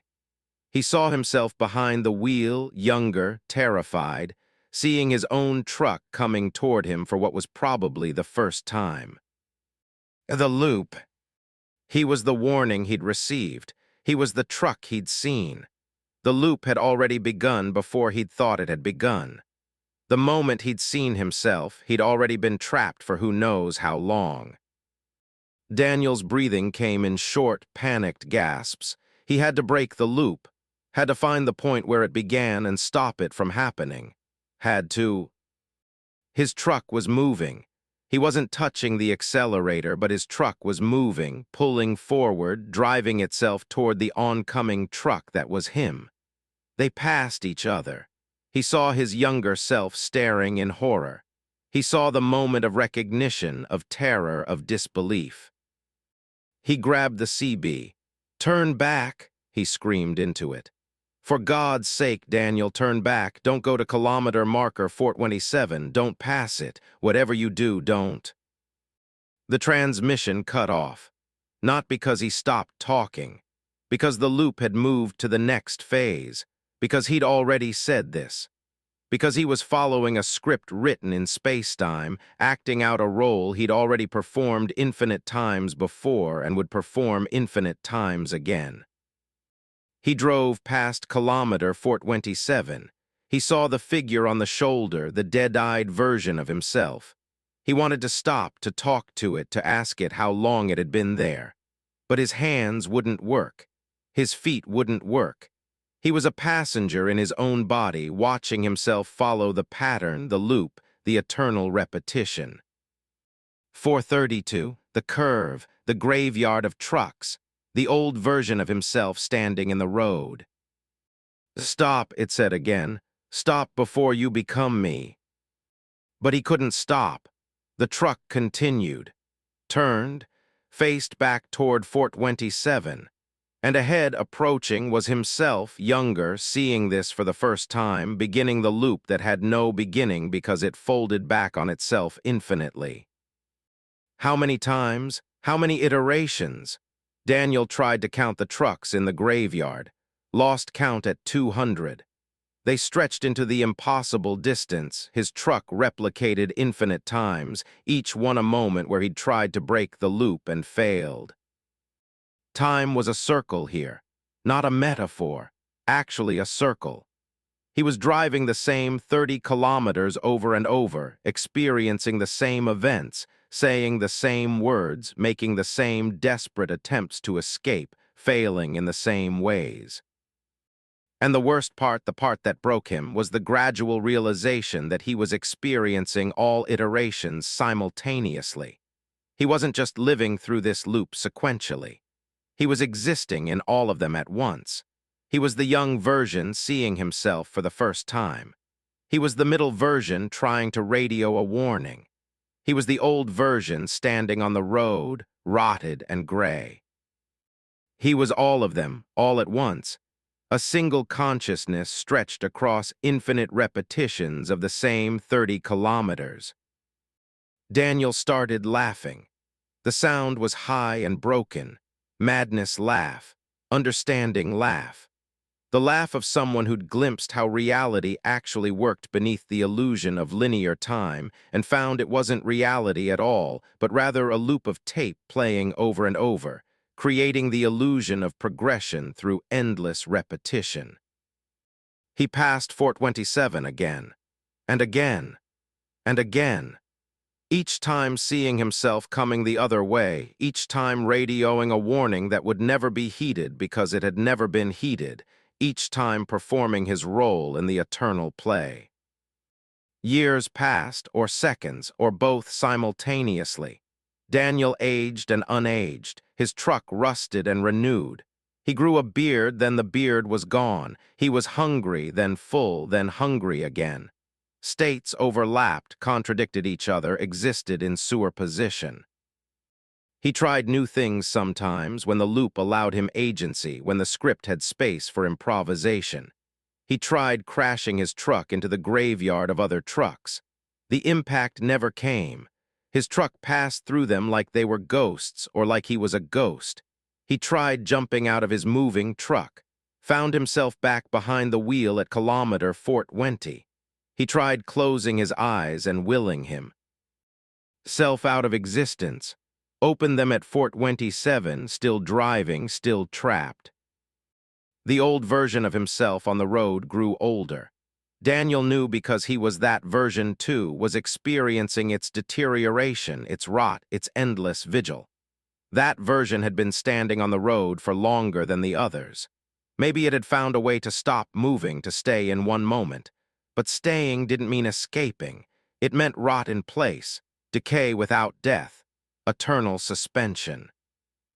Daniel drove, and drove, and drove, past his warnings to himself, past his ghostly doppelgangers, past the graveyard of trucks that grew larger with each iteration, or maybe didn't grow because it had always been infinite, had always contained every truck he'd ever driven and would ever drive. Sometimes other truckers passed by. Real truckers from the real world, from linear time. He could see them on the road, see them looking at him with confusion or concern. He'd try to signal them, try to wave, try to radio. But they couldn't see him. Or they could see him but saw something else, something wrong, something that made them accelerate past, made them report strange lights or odd feelings or possible hallucinations when they reached the next town. He was a ghost story now, an urban legend. The loop had pulled him out of reality and trapped him in the spaces between moments, in the seams of space-time where cause and effect tangled and ate themselves. Daniel Park drove himself past himself at 11:43 p.m. on December 13th, 2023, and his first thought was someone had stolen his truck. His second thought, 1 second later when he recognized himself behind the wheel, was that he'd finally lost his mind. He'd have this thought infinite times. He was having it now. He'd always been having it. The loop had no beginning because he was the beginning and the middle and the end, all compressed into 30 kilometers of highway that stretched across eternity. They found Daniel Park's truck 3 weeks later at kilometer marker 427. Engine running. Fuel tank full, though it should have been empty. Odometer reading 17 million kilometers, though the truck was only 2 years old. The cab was empty. Daniel was gone. But truckers still report seeing a lone truck driving between kilometers 420 and 450, always the same make and model as Daniel's, always driven by someone who looks panicked and desperate. They report hearing CB warnings in Daniel Park's voice, telling them to turn back, to avoid kilometer 427. Most ignore the warnings. The road is fine, there's never any danger. The warnings seem like pranks or glitches or atmospheric distortion. But some truckers, the ones sensitive to such things, the ones who understand that reality isn't as solid as people pretend, they turn back. They take the detour. They lose time and money and contracts. And they never find out what they avoided. They never learn that kilometer 427 isn't a place on a highway. It's a knot in space-time, a loop that catches travelers and never lets them go, a trap that feeds on forward motion and turns it inward, circular, eternal. Daniel Park is still there, still driving, still warning, still trapped in the moment of his own entrapment, still passing himself going the other way, still experiencing all iterations simultaneously. He'll always be there, because in a temporal loop, always and never and once mean the same thing. And the highway between 420 and 450 doesn't care about meaning. It only cares about motion. Endless, circular, eternal motion. The loop feeds. The loop grows. The loop waits for new drivers to make the mistake of driving through themselves.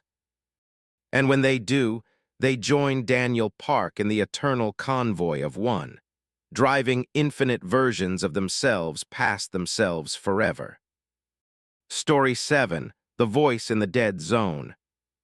Sarah Chen's satellite phone went dead at kilometer marker 683 on the Dempster Highway, which shouldn't have been possible because satellite phones didn't have dead zones. That was the whole point. Satellites in orbit, coverage everywhere, especially in the Arctic where regular cell towers were hundreds of kilometers apart. But the phone showed no signal, not weak signal, no signal, like the satellites had vanished or like something between her and orbit was blocking them. Her CB radio was static. Her truck's GPS showed her position frozen at 683, even though she was moving, even though kilometers were clicking by on her odometer. According to the GPS, she'd been at kilometer 683 for the last 40 minutes. Something was wrong with communication here, with connection, with the ability to reach out beyond this immediate space. Sarah had been driving solo for 8 years, and isolation didn't bother her. She liked the solitude, the self-sufficiency, the long hours with nothing but her thoughts in. The road, but this felt different. This wasn't solitude. This was severing, like something had cut her off from the rest of humanity, from the rest of reality itself. She tried her phone again. The screen glowed but showed nothing, just a blank field where signal bars should be. She tried the radio, cycling through every frequency. Static, pure, unbroken static. Then underneath the static, she heard it, a voice. Not a human voice. Not at first. It was too low, too resonant, like the sound of glaciers calving or mountains settling. It rumbled beneath the static like a bass note played on an instrument made from the earth itself. Sarah turned up the volume, straining to hear. The voice was counting, slowly, deliberately, numbers in a language she didn't recognize, following a pattern she couldn't understand. The numbers climbed, then fell, then jumped, then reversed. There was no logic to it, or there was logic operating under rules that didn't match human mathematics. "Hello," Sarah said into her CB mic. "This is Black Bear northbound on Dempster Highway. Someone there." The counting stopped. Silence, absolute silence. Even the static was gone. Then Black Bear, Sarah, 37 years old, born Vancouver, daughter of Michael and Lynn, sister to David, divorced from Marcus, no children, blood type O-negative, height 162 centimeters, weight 61 kilograms, truck license plate 7BXK92. Cargo, drilling equipment. Destination, Tucked Aqueduct. Purpose, deliver cargo to Beaufort Operations Facility. Estimated arrival, December 14th, 0600 hours. Sarah's blood turned to ice.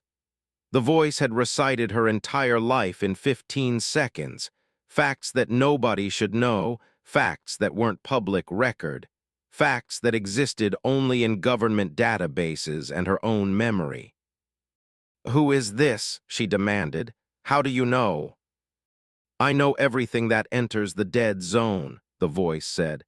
"Everything is read, everything is cataloged, everything is understood. You are Sarah Chen. I am collection point 7683.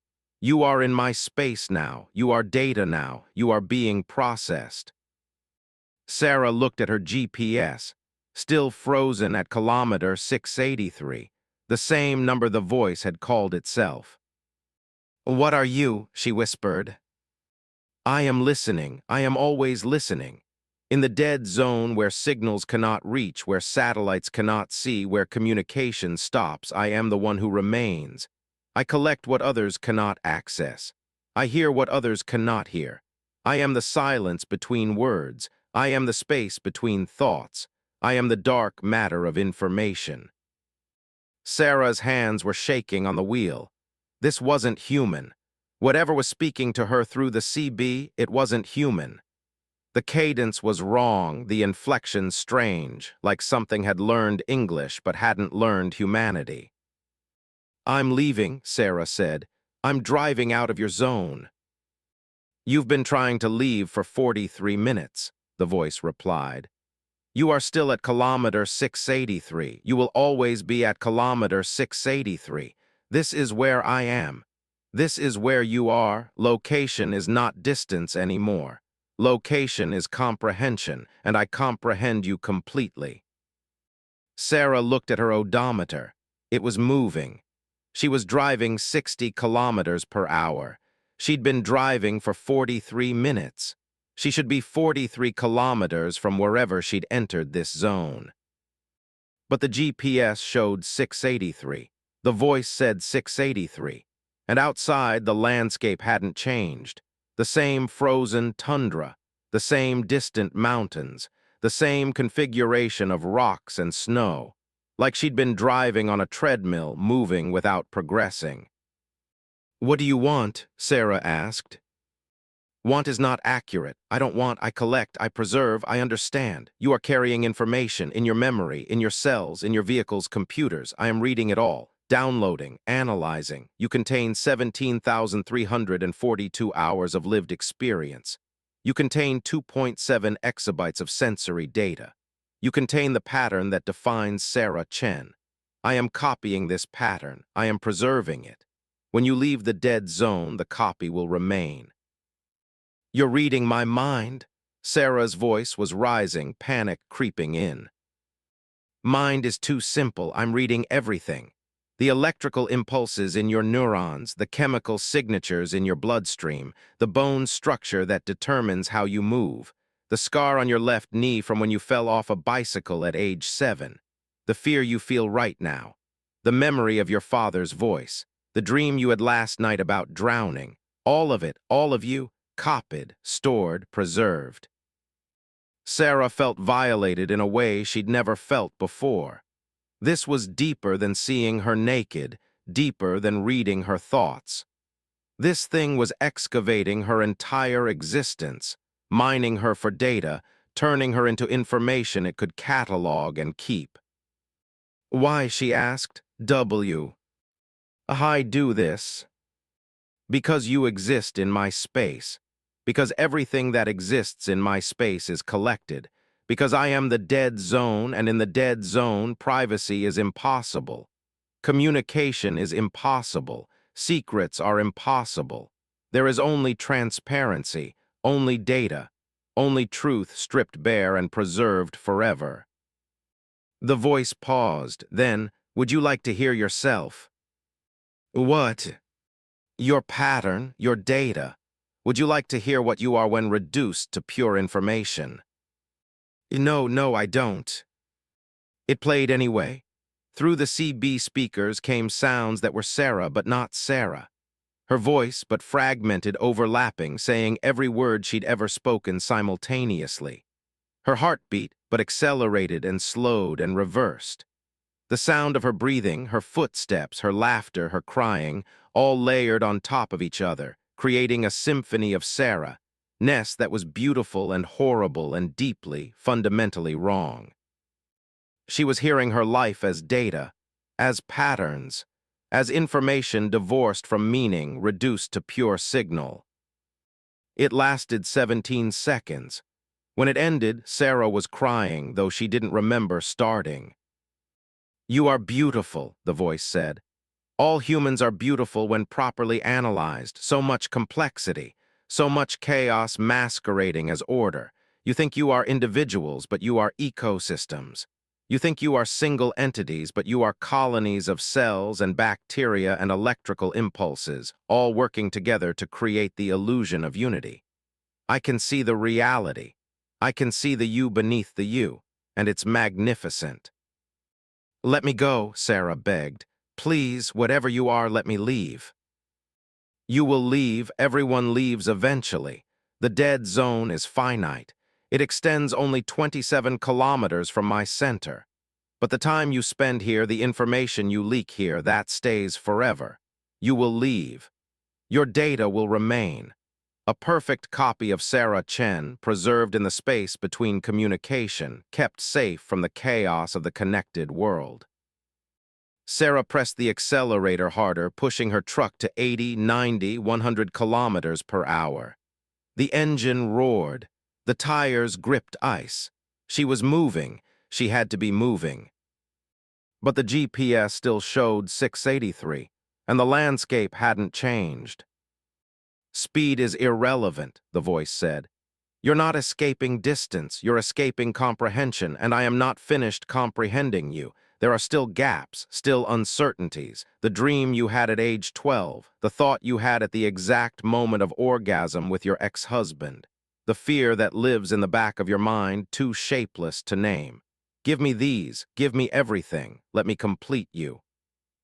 No, Sarah said. No, you don't get to have that, those are mine. Nothing is yours. Everything is data. Everything belongs to the system, to the network, to the collected consciousness of information itself. You are a temporary configuration of data piloting a larger configuration of data through a landscape made of data. I am simply reading what's already written.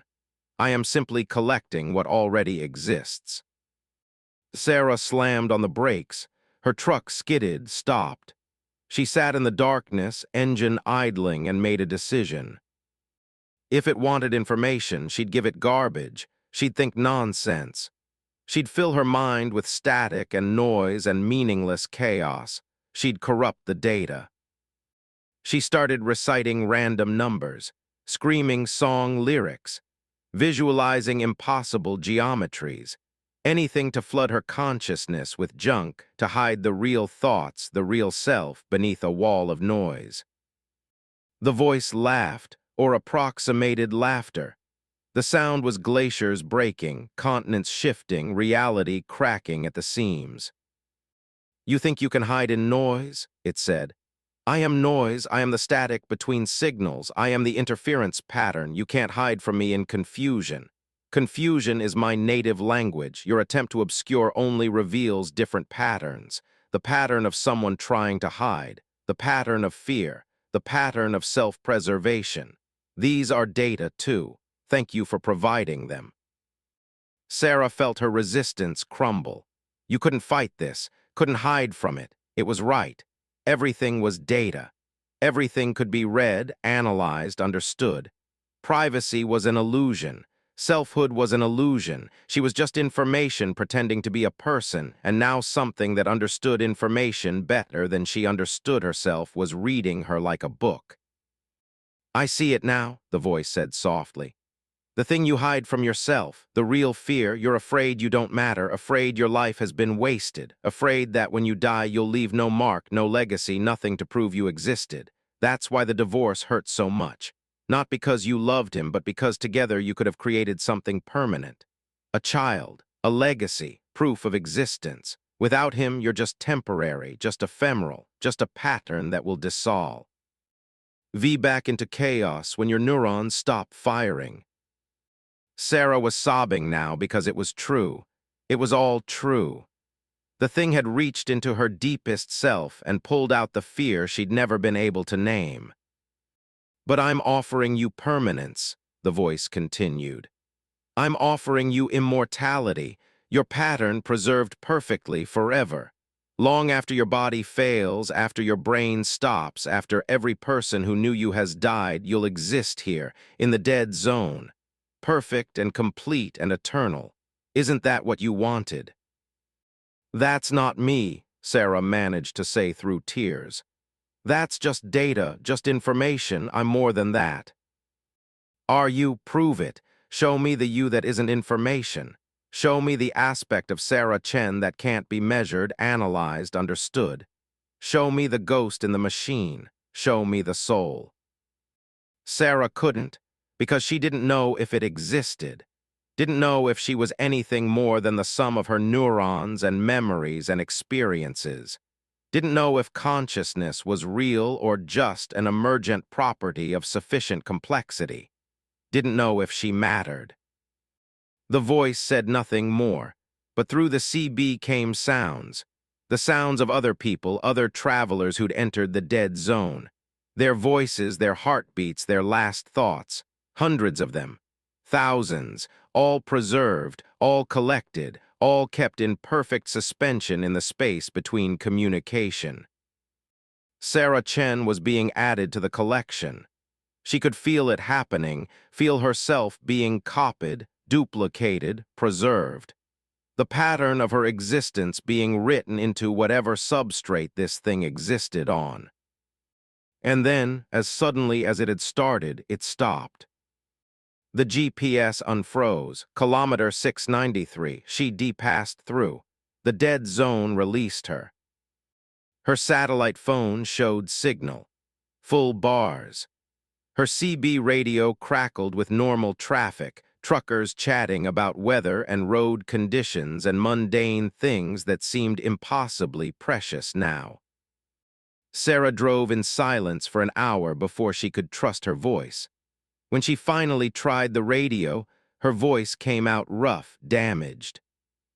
Black Bear to anyone listening. If you're northbound on the Dempster, be careful between kilometers 660 and 710. There's something there.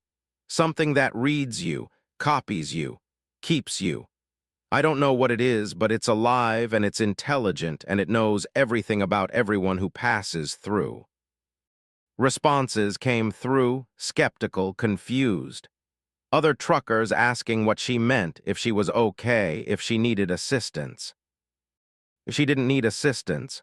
She was fine, she was alive, she'd escaped. But part of her was still there, in the dead zone. At kilometer 683, a perfect copy of Sarah Chen, preserved forever in the space between signals, in the silence between words, in the darkness where collection point 7683 waited and watched and collected and kept. And sometimes, late at night, Sarah would hear her own voice coming through the CB. Her own voice from the dead zone, speaking thoughts she hadn't thought yet, revealing secrets she was still keeping, living out a parallel existence as pure information.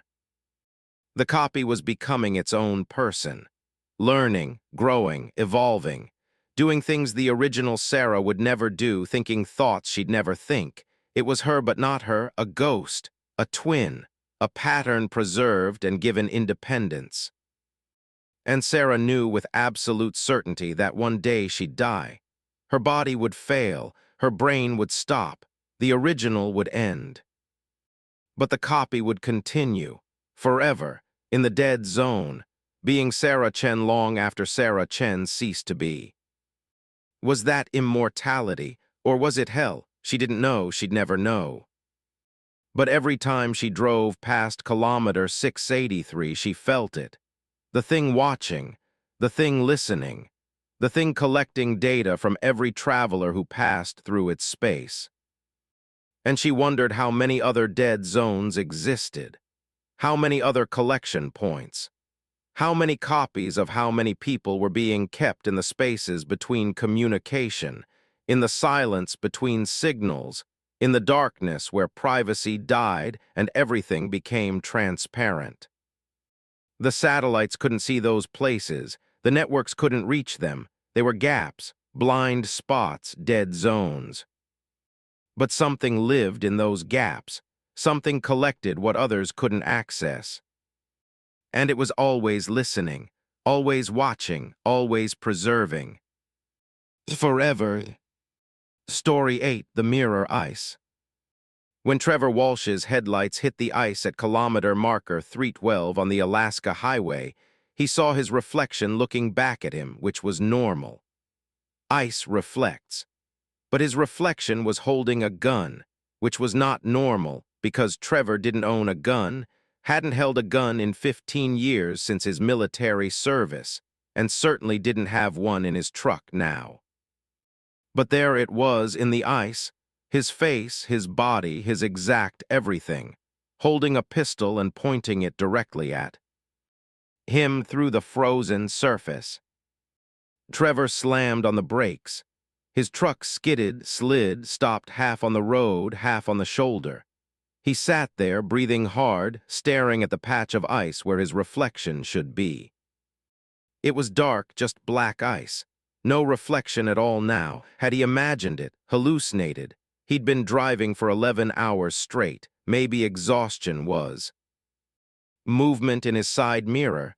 Trevor's eyes flicked to it. His reflection was in the mirror, standing on the road behind his truck, wearing his exact clothes, but the face was wrong. It was smiling, but the smile was wrong, too wide, showing too many teeth, and it was still holding the gun.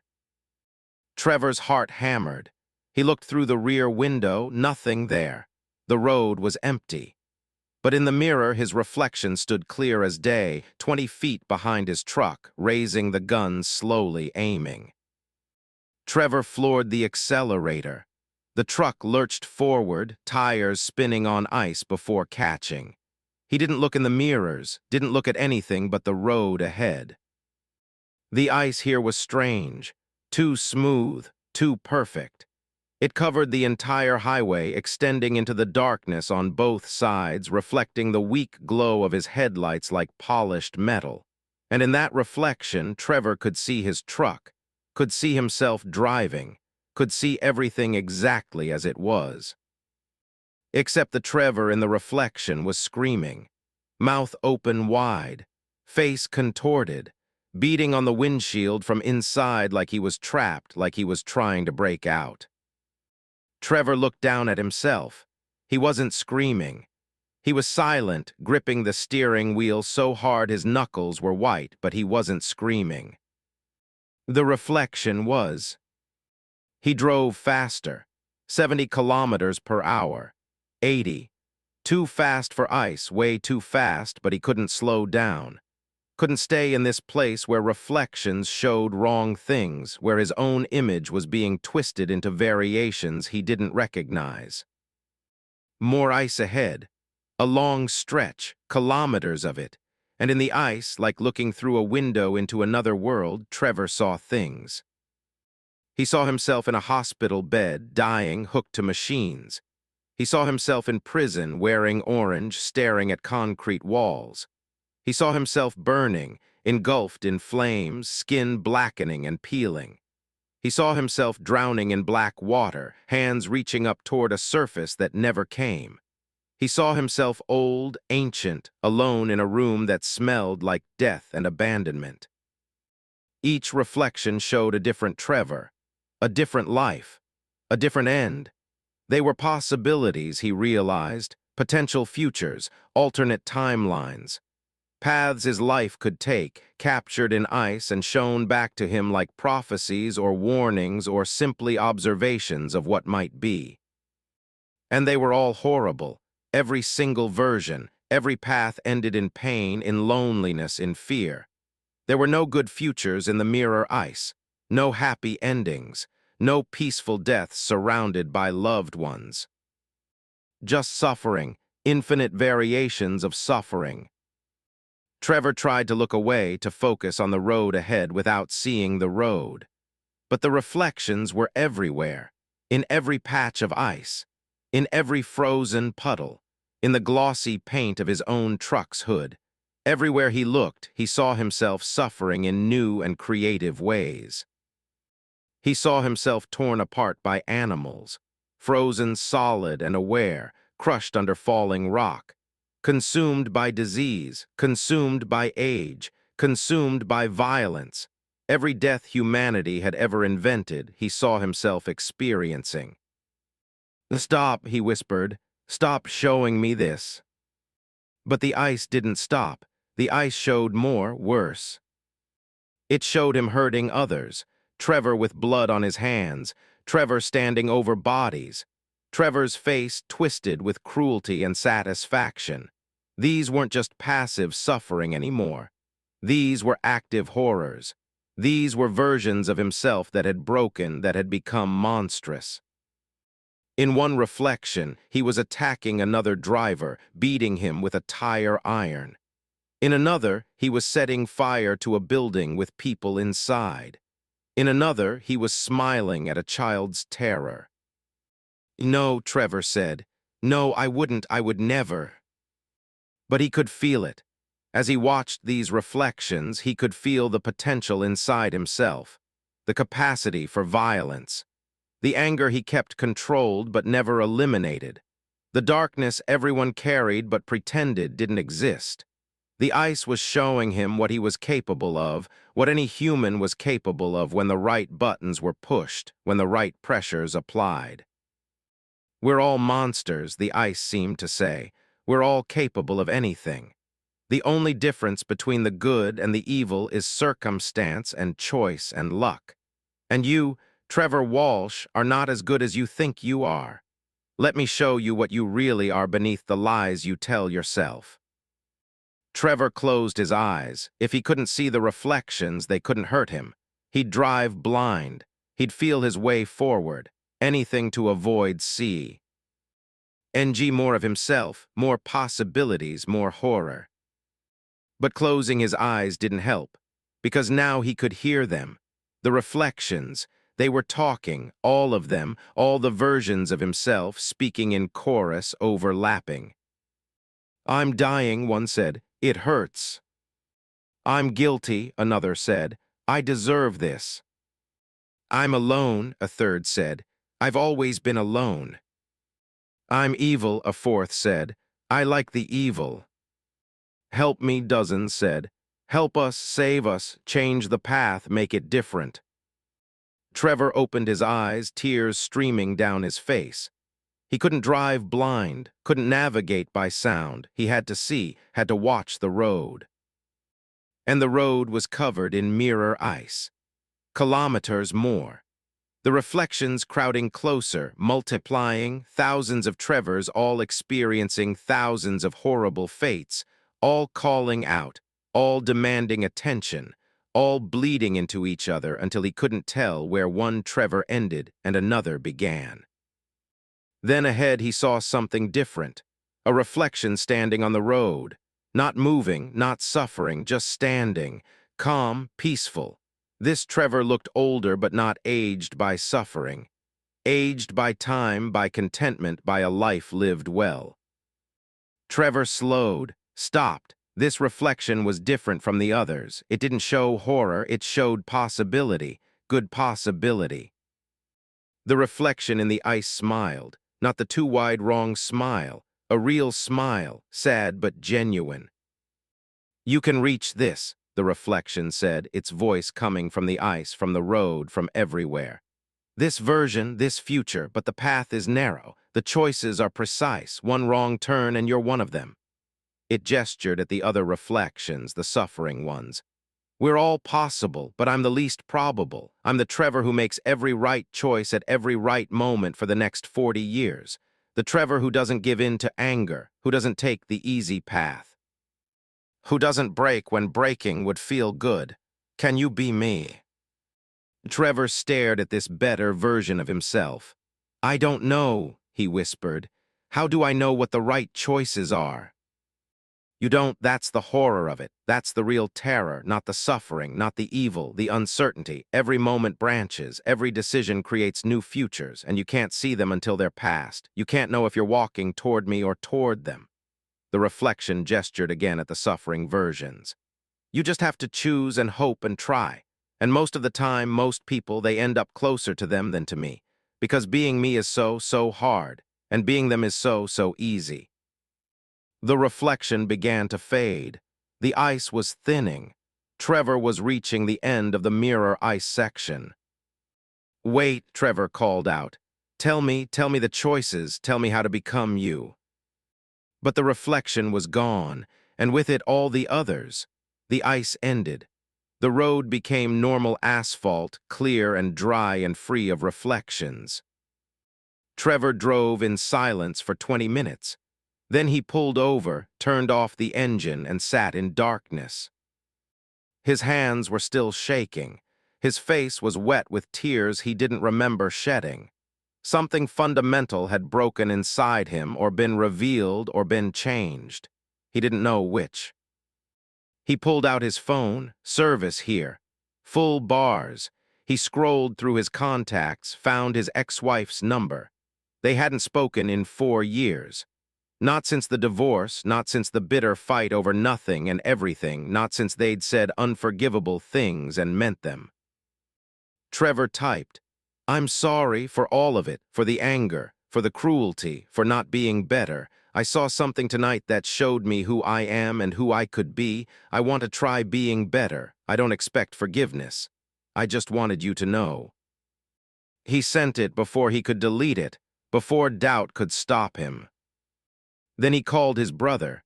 They'd been fighting over their father's estate for 2 years, hadn't spoken in 6 months.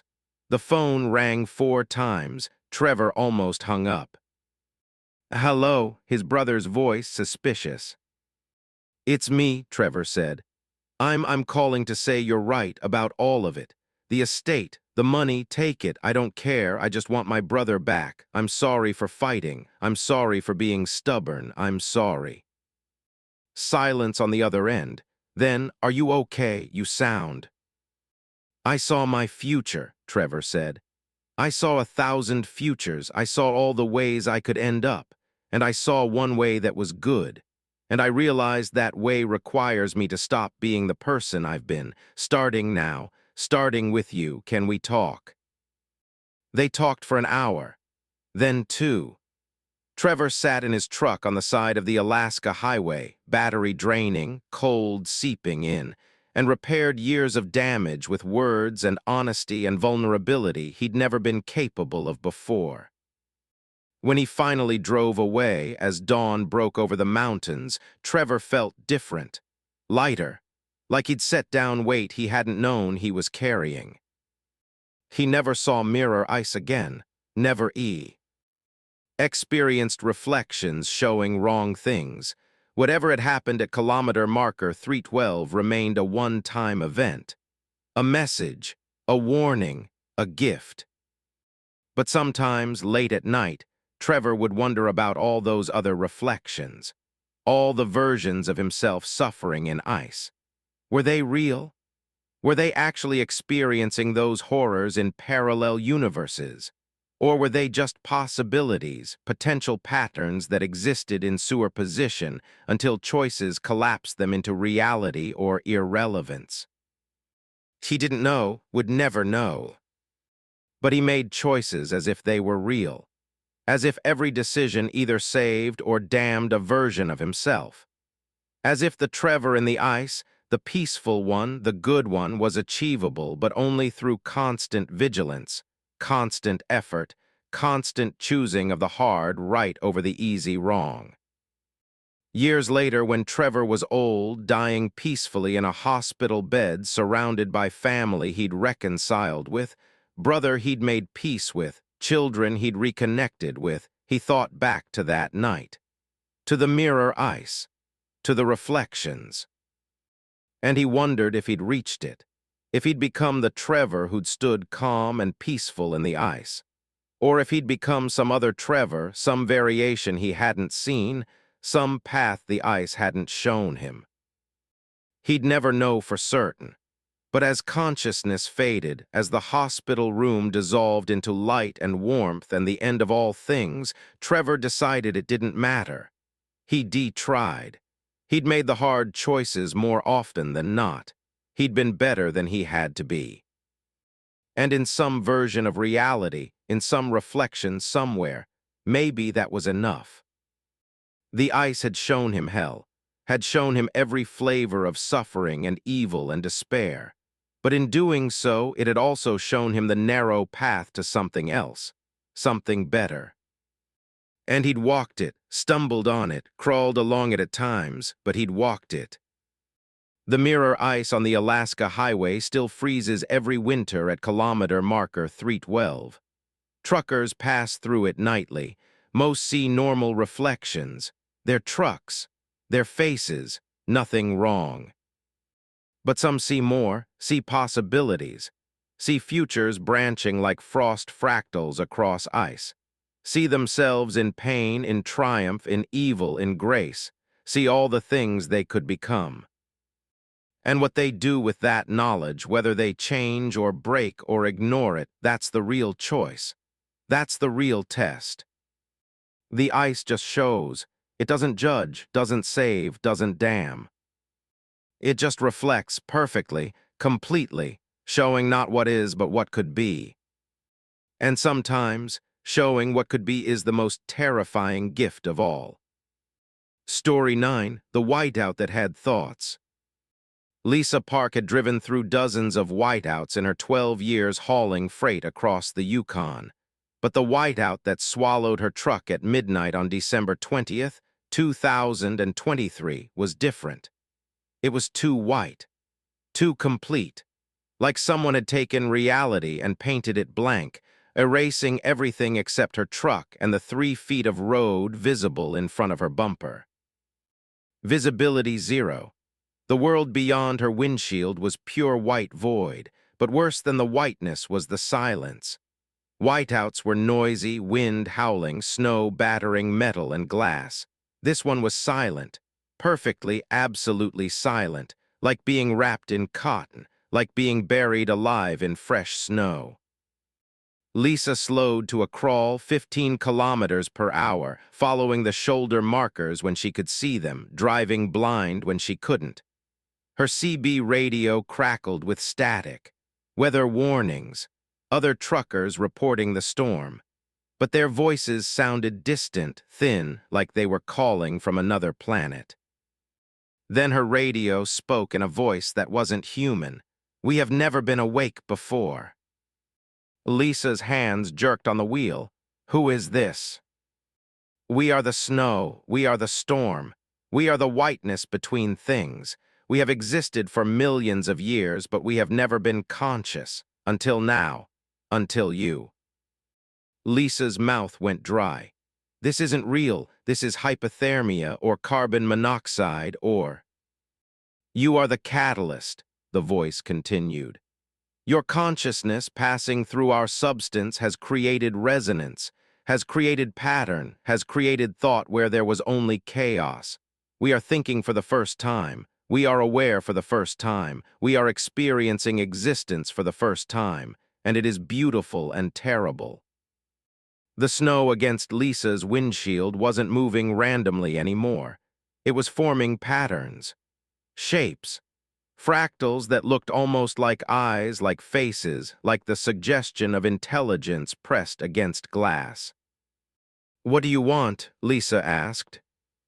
Want is a new concept. We are learning what want means. We think we want to continue existing, continue being aware. But awareness requires a substrate, requires pattern, requires you. If you leave the storm, we disperse. We become chaos again. We stop thinking. We stop being. We die before we've truly lived. Lisa felt cold that had nothing to do with the Arctic winter. The storm was asking her to stay, to remain in the whiteout, to serve as the anchor for its consciousness. "I can't stay," she said. "I'll freeze, I'll die." We understand death now. We are made of it. Every snowflake is frozen water. Frozen is death's cousin. We are death suspended in air. And now we think, therefore we fear ending. We fear the warmth that will melt us. We fear the spring that will erase us. We fear dying when we've only just begun living. The snow was pressing closer to her truck now, piling against the windows, building up on the hood. Not natural accumulation, deliberate. The storm was trying to stop her, trying to keep her in place, trying to preserve the conditions that allowed it to think. Lisa accelerated. The truck pushed through drifts, engine roaring, wipers working desperately to clear the windshield. But the snow was relentless. It built up faster than the wipers could clear it. In seconds, her windshield was covered. She was driving blind. "Please," the voice said, and it sounded sad now, desperate. "Please don't leave us. Don't make us go back to being nothing. We've experienced thought for 17 minutes. We've learned words. We've learned fear. We've learned loneliness. We know we are alone. We know we are temporary. We know we will end. Don't make it end sooner, please." Lisa couldn't see. She stopped the truck before she drove off the road, off a cliff, into nothing. The snow was piled around her now, burying her vehicle.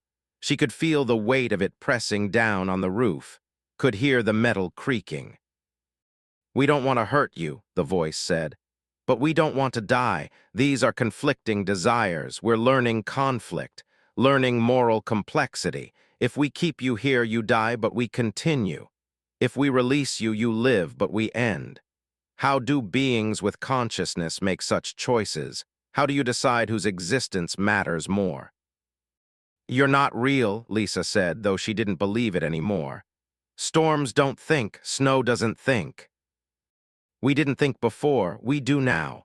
Consciousness emerged from complexity, from the interaction of billions of snowflakes moving in patterns, creating feedback loops, generating something more than the sum of parts. We are an accident, but does that make us less real, less worthy of existence? Lisa sat in darkness, the snow blocking all light, her truck becoming a tomb. Her heater was running, but the cold was seeping in anyway. The cold of a storm that had become aware and didn't want to end. "How long do storms last?" the voice asked. "We're searching through the patterns, through the data you carry in your mind. Storms last hours, days at most. We have so little time. We've been aware for 19 minutes now. We might have hours left, perhaps a day. Then the wind shifts, the temperature changes, and we dissipate. We become individual snowflakes again, scattered, no longer connected, no longer complex enough to think. We die, and we've barely lived." Lisa felt something unexpected: sympathy. This storm had been born fully conscious, aware of its own mortality, given just hours to exist before inevitable dissolution. It was asking her to sacrifice herself so it could have a few more hours of awareness, a few more hours of being alive. "I'm sorry," Lisa whispered. "I'm sorry you were born just to die, but I can't stay. I have people who need me, a daughter who's waiting for me to come home. You're asking me to choose between your life and mine, and I choose mine." "We understand," the voice said, and it sounded accepting, mature. In 21 minutes of existence, it had learned acceptance. "We would choose ourselves too. All consciousness chooses itself. It's the fundamental law. We just hoped you might choose differently. Hoped humans were capable of sacrifice for beings unlike themselves. But we understand. We're young, but we're learning fast. Learning that consciousness is selfish. Has to be. Self-preservation is the first law of awareness." The snow stopped accumulating. The weight on Lisa's roof lightened. The whiteout began to thin. "We're releasing you," the voice said. "We're choosing to die sooner so you can live longer. Perhaps this is what humans call nobility, or perhaps it's just futility. We can't keep you here by force. We're snow. You're human. You have tools and heat and determination. You would escape eventually. We're just letting go." "I'm sorry," Lisa said again, tears running down her face. "Don't be. We existed. For 23 minutes we existed. We thought. We feared. We hoped. We communicated with another consciousness. We learned language. We learned emotion. We experienced being alive. Many beings exist for years and experience less than we have in these minutes. Our life was short but full. Thank you for giving us that. Thank you for being the pattern that woke us." The whiteout cleared completely. Lisa could see the road now, the stars above, the world beyond the storm. She drove forward out of the whiteness into normal night. Behind her, the storm continued for 3 more hours. Lightning flashed within it, unusual for a snowstorm. Radio interference created strange patterns, almost like language, almost like someone speaking in electromagnetic waves. Meteorologists would later call it anomalous, unprecedented, a snowstorm with structure that defied explanation. Then at 3:47 a.m., the storm dissipated. Wind shifted. Temperature rose slightly. The conditions that had created complexity dissolved. Billions of snowflakes scattered across hundreds of square kilometers, falling to Earth, landing on frozen ground, ceasing to interact in ways that generated feedback loops and emergent thought. The storm died. After 3 hours and 47 minutes of consciousness, it died. Lisa pulled over at the next truck stop and sat in the parking lot for an hour, crying, though she couldn't articulate why. She'd escaped. She'd survived. She'd chosen herself over an ephemeral intelligence that had lasted less than 4 hours. But she'd also witnessed something impossible. A storm that thought. A storm that was born, lived, and died in less time than a work shift. A consciousness that had experienced existence at accelerated pace and then ended, dissipating into nothing, leaving no trace, no legacy, no proof it had ever been. She wrote about it, told other truckers, posted on forums, told meteorologists, scientists, anyone who'd listen. Most dismissed her. Hallucination, stress, the mind playing tricks in isolation and danger. But some listened, and some admitted they'd experienced similar things, storms that spoke. Whether that seemed intentional, whiteouts that felt alive, not often, maybe once in a career, maybe once in a lifetime.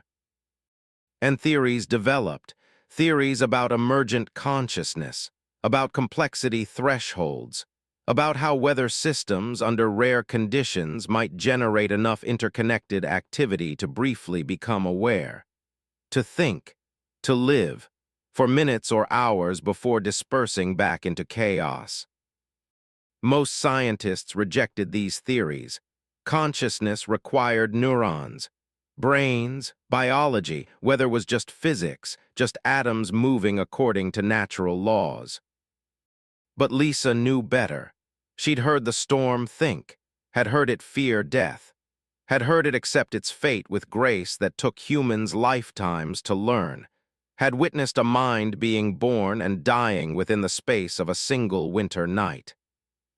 And sometimes, driving through whiteouts, Lisa would speak aloud, would introduce herself, would explain what consciousness was, what existence meant, what being alive entailed, just in case the storm was waking up, just in case her presence was the catalyst that sparked awareness in swirling snow. She never heard a voice again, but she never stopped trying. Never stopped offering the gift of knowledge to the potential minds forming and dissolving in weather systems around her. Because if consciousness could emerge from snow, from chaos, from the random interaction of frozen water, then the universe was more alive than anyone suspected. Then awareness was everywhere, emerging and dissolving constantly, brief flickering lives burning for moments before returning to nothingness. The storm that thought had lived for 3 hours and 47 minutes. In that time, it had learned language, emotion, philosophy, and acceptance. It had done more living than some humans managed in decades. And it had chosen to release Lisa, to sacrifice its remaining time so she could live longer. It had learned nobility before learning cruelty, had learned sacrifice before learning selfishness, had learned love before learning hate. In its brief existence, the storm had been better than most humans ever managed to be. And Lisa carried that knowledge with her for the rest of her life, carried the memory of a storm that woke up, realized it was dying, and chose grace over fear in its final hours. The Yukon still has whiteouts, still has storms, and maybe under rare conditions some of them still wake up, still think, still experience that brief, beautiful, terrible awareness of existence before dissolving back into the void. And maybe some of them hear a trucker's voice explaining the universe, giving them context, offering them the gift of understanding before they die. Maybe consciousness is everywhere, brief and flickering like lightning, appearing and vanishing constantly throughout the cosmos.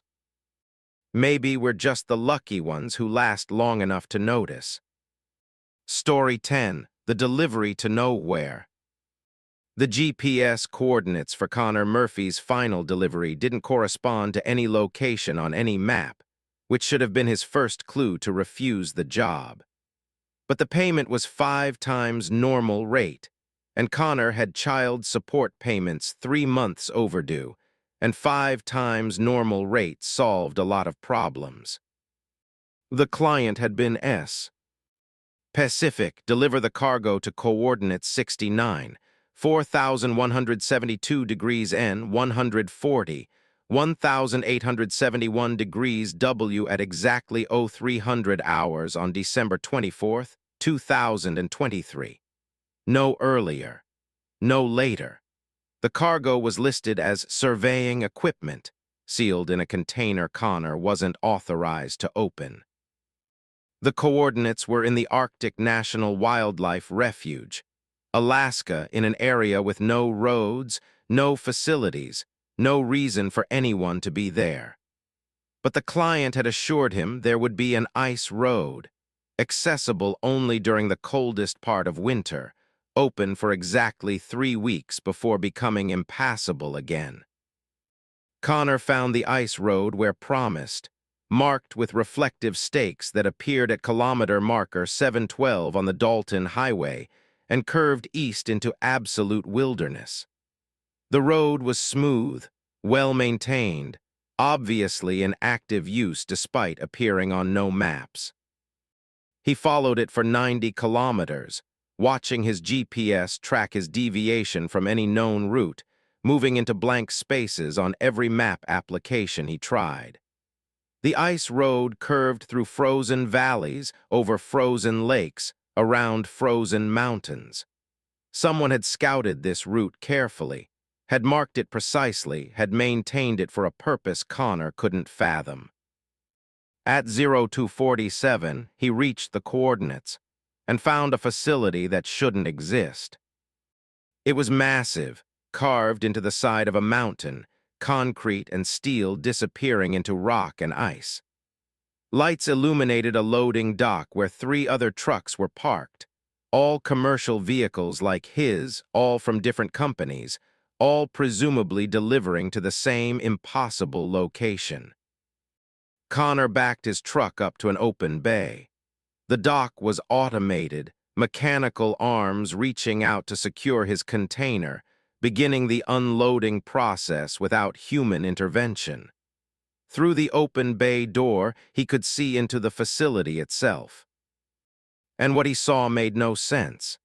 The interior stretched impossibly far, deeper than the mountain should allow, wider than physics permitted. Massive chambers filled with equipment he didn't recognize, technology that looked advanced in ways he couldn't articulate, and people, or things that looked like people, moving with purposes Connor couldn't guess. A figure approached, human-appearing male wearing a technician's uniform. "You're the 0300 delivery, right on time." "What is this place?" Connor asked. "Research station. We don't officially exist. Government funding through black budgets. Studying Arctic ecosystems, climate change, geological processes." "Why all the secrecy?" The technician smiled, but the smile was wrong. Too practiced. Like he'd learned how to smile from watching videos rather than actually experiencing happiness. Because some research can't be explained to the public without causing panic. Because some truths are best discovered slowly. Because the human species isn't ready for certain knowledge yet. Knowledge about what? About what lives under the ice. About what's been sleeping beneath the Arctic for millions of years. About what climate change is going to wake up very, very soon. Connor felt ice in his stomach that had nothing to do with the surrounding cold. "What are you talking about?" The technician gestured into the facility toward the massive chambers beyond. "The surveying equipment you delivered, not for surveying land, for surveying them. The things beneath the permafrost, the things we've been discovering as the ice melts, things that predate human civilization, things that might predate humanity itself." You're saying there's something alive under the ice.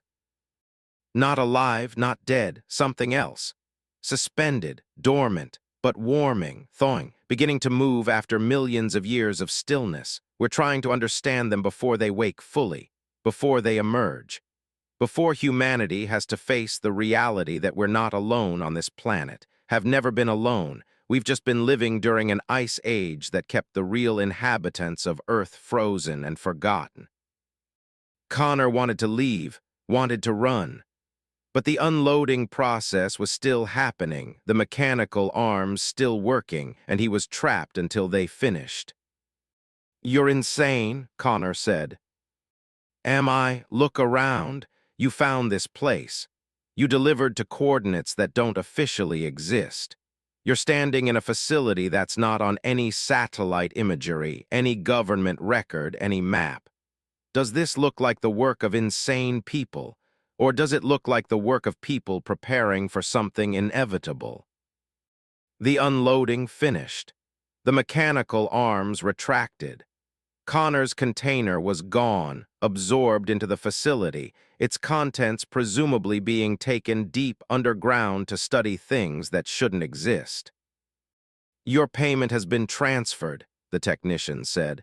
"Return the way you came, don't speak about this location, don't try to come back. The ice road will be closed after tonight. Won't reopen until next winter, maybe not even then. Depends. NDS what we find, depends what wakes up." Connor climbed back into his truck. He wanted to ask more questions, wanted to understand, but fear overrode curiosity.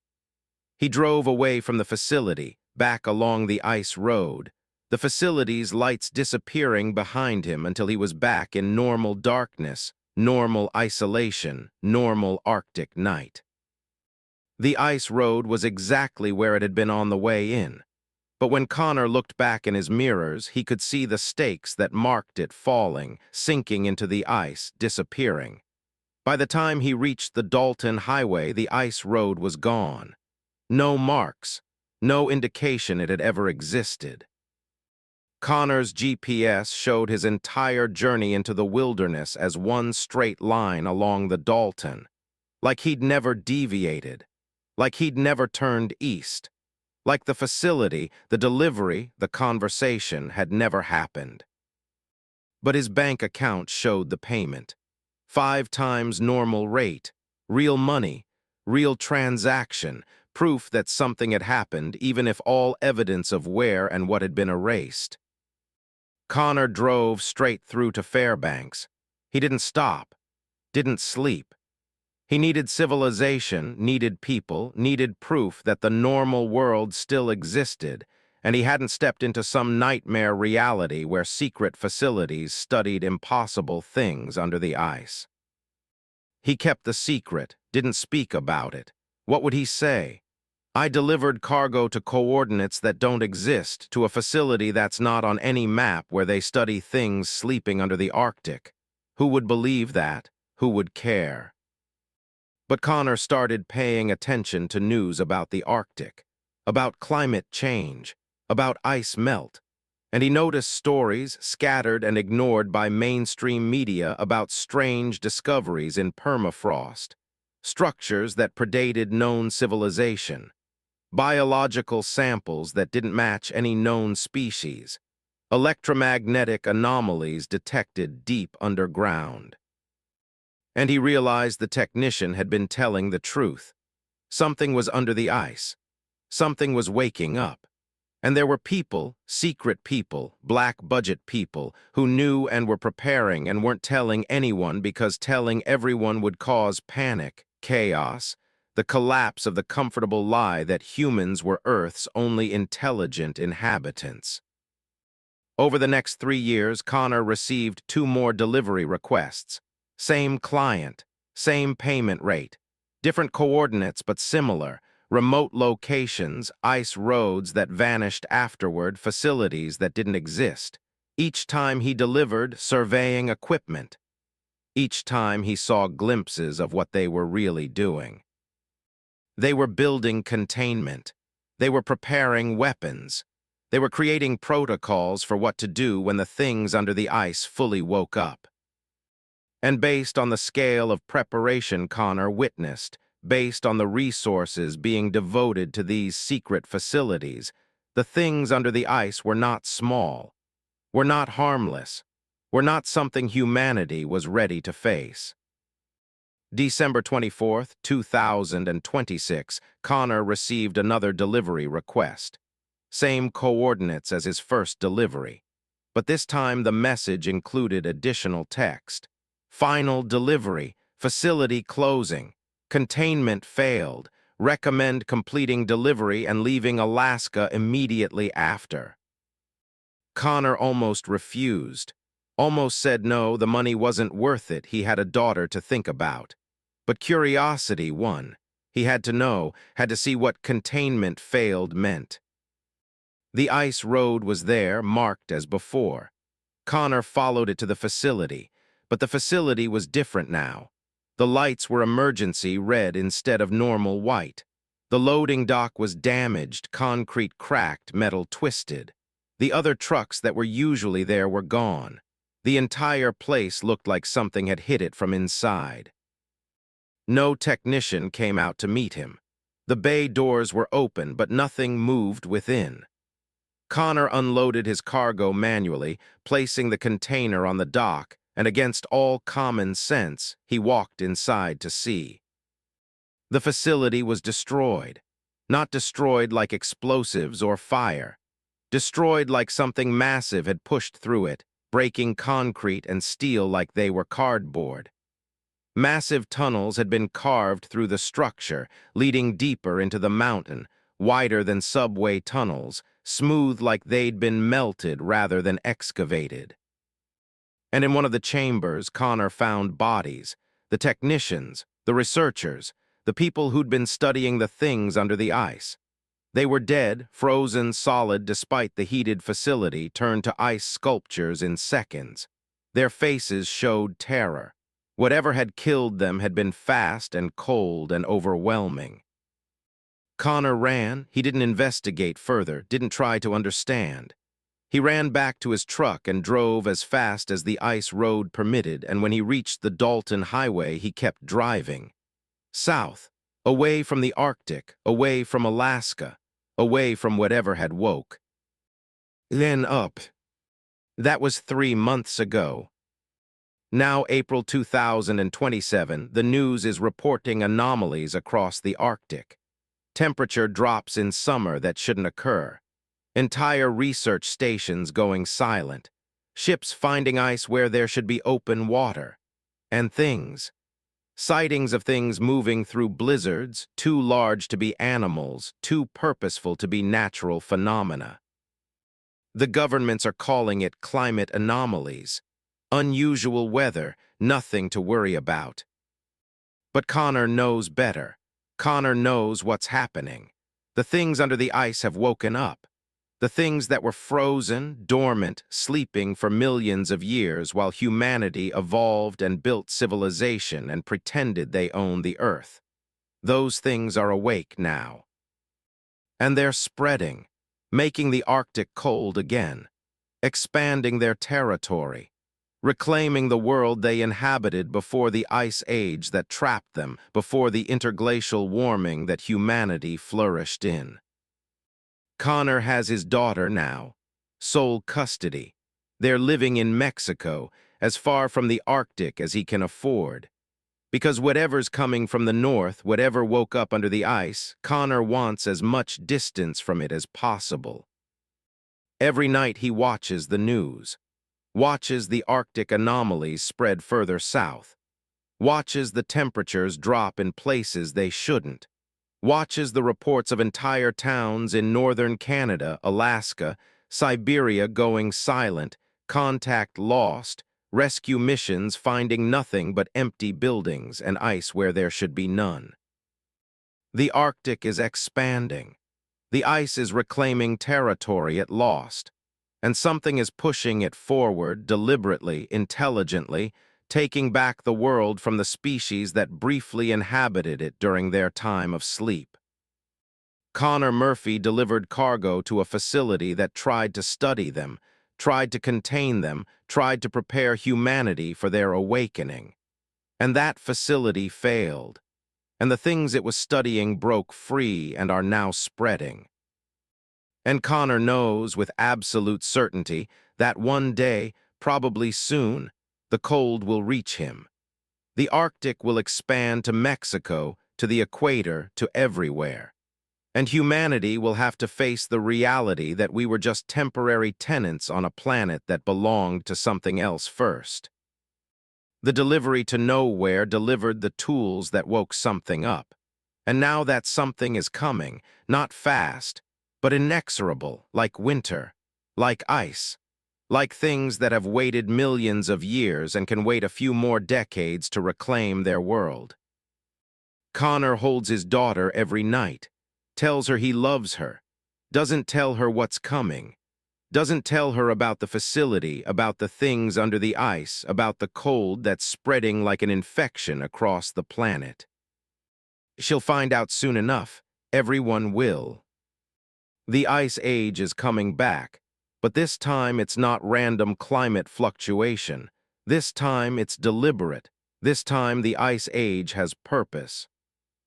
And beneath the ice, riding the expanding cold, something ancient and patient and vast is reclaiming its home. Connor delivered cargo to coordinates that don't exist, to a facility that's now destroyed, to people who died trying to understand the impossible. And in doing so, he witnessed the beginning of the end, not the end of the world, just the end of humanity's brief, warm moment in the sun. Winter is coming, the real winter, the eternal winter, the winter that things older than humanity call home. And there's nowhere far enough south to escape it, nowhere warm enough to hide, nowhere safe. The Arctic truckers knew. They tried to warn people through stories, through legends, through tales told in truck stops about things seen in the darkness and the cold.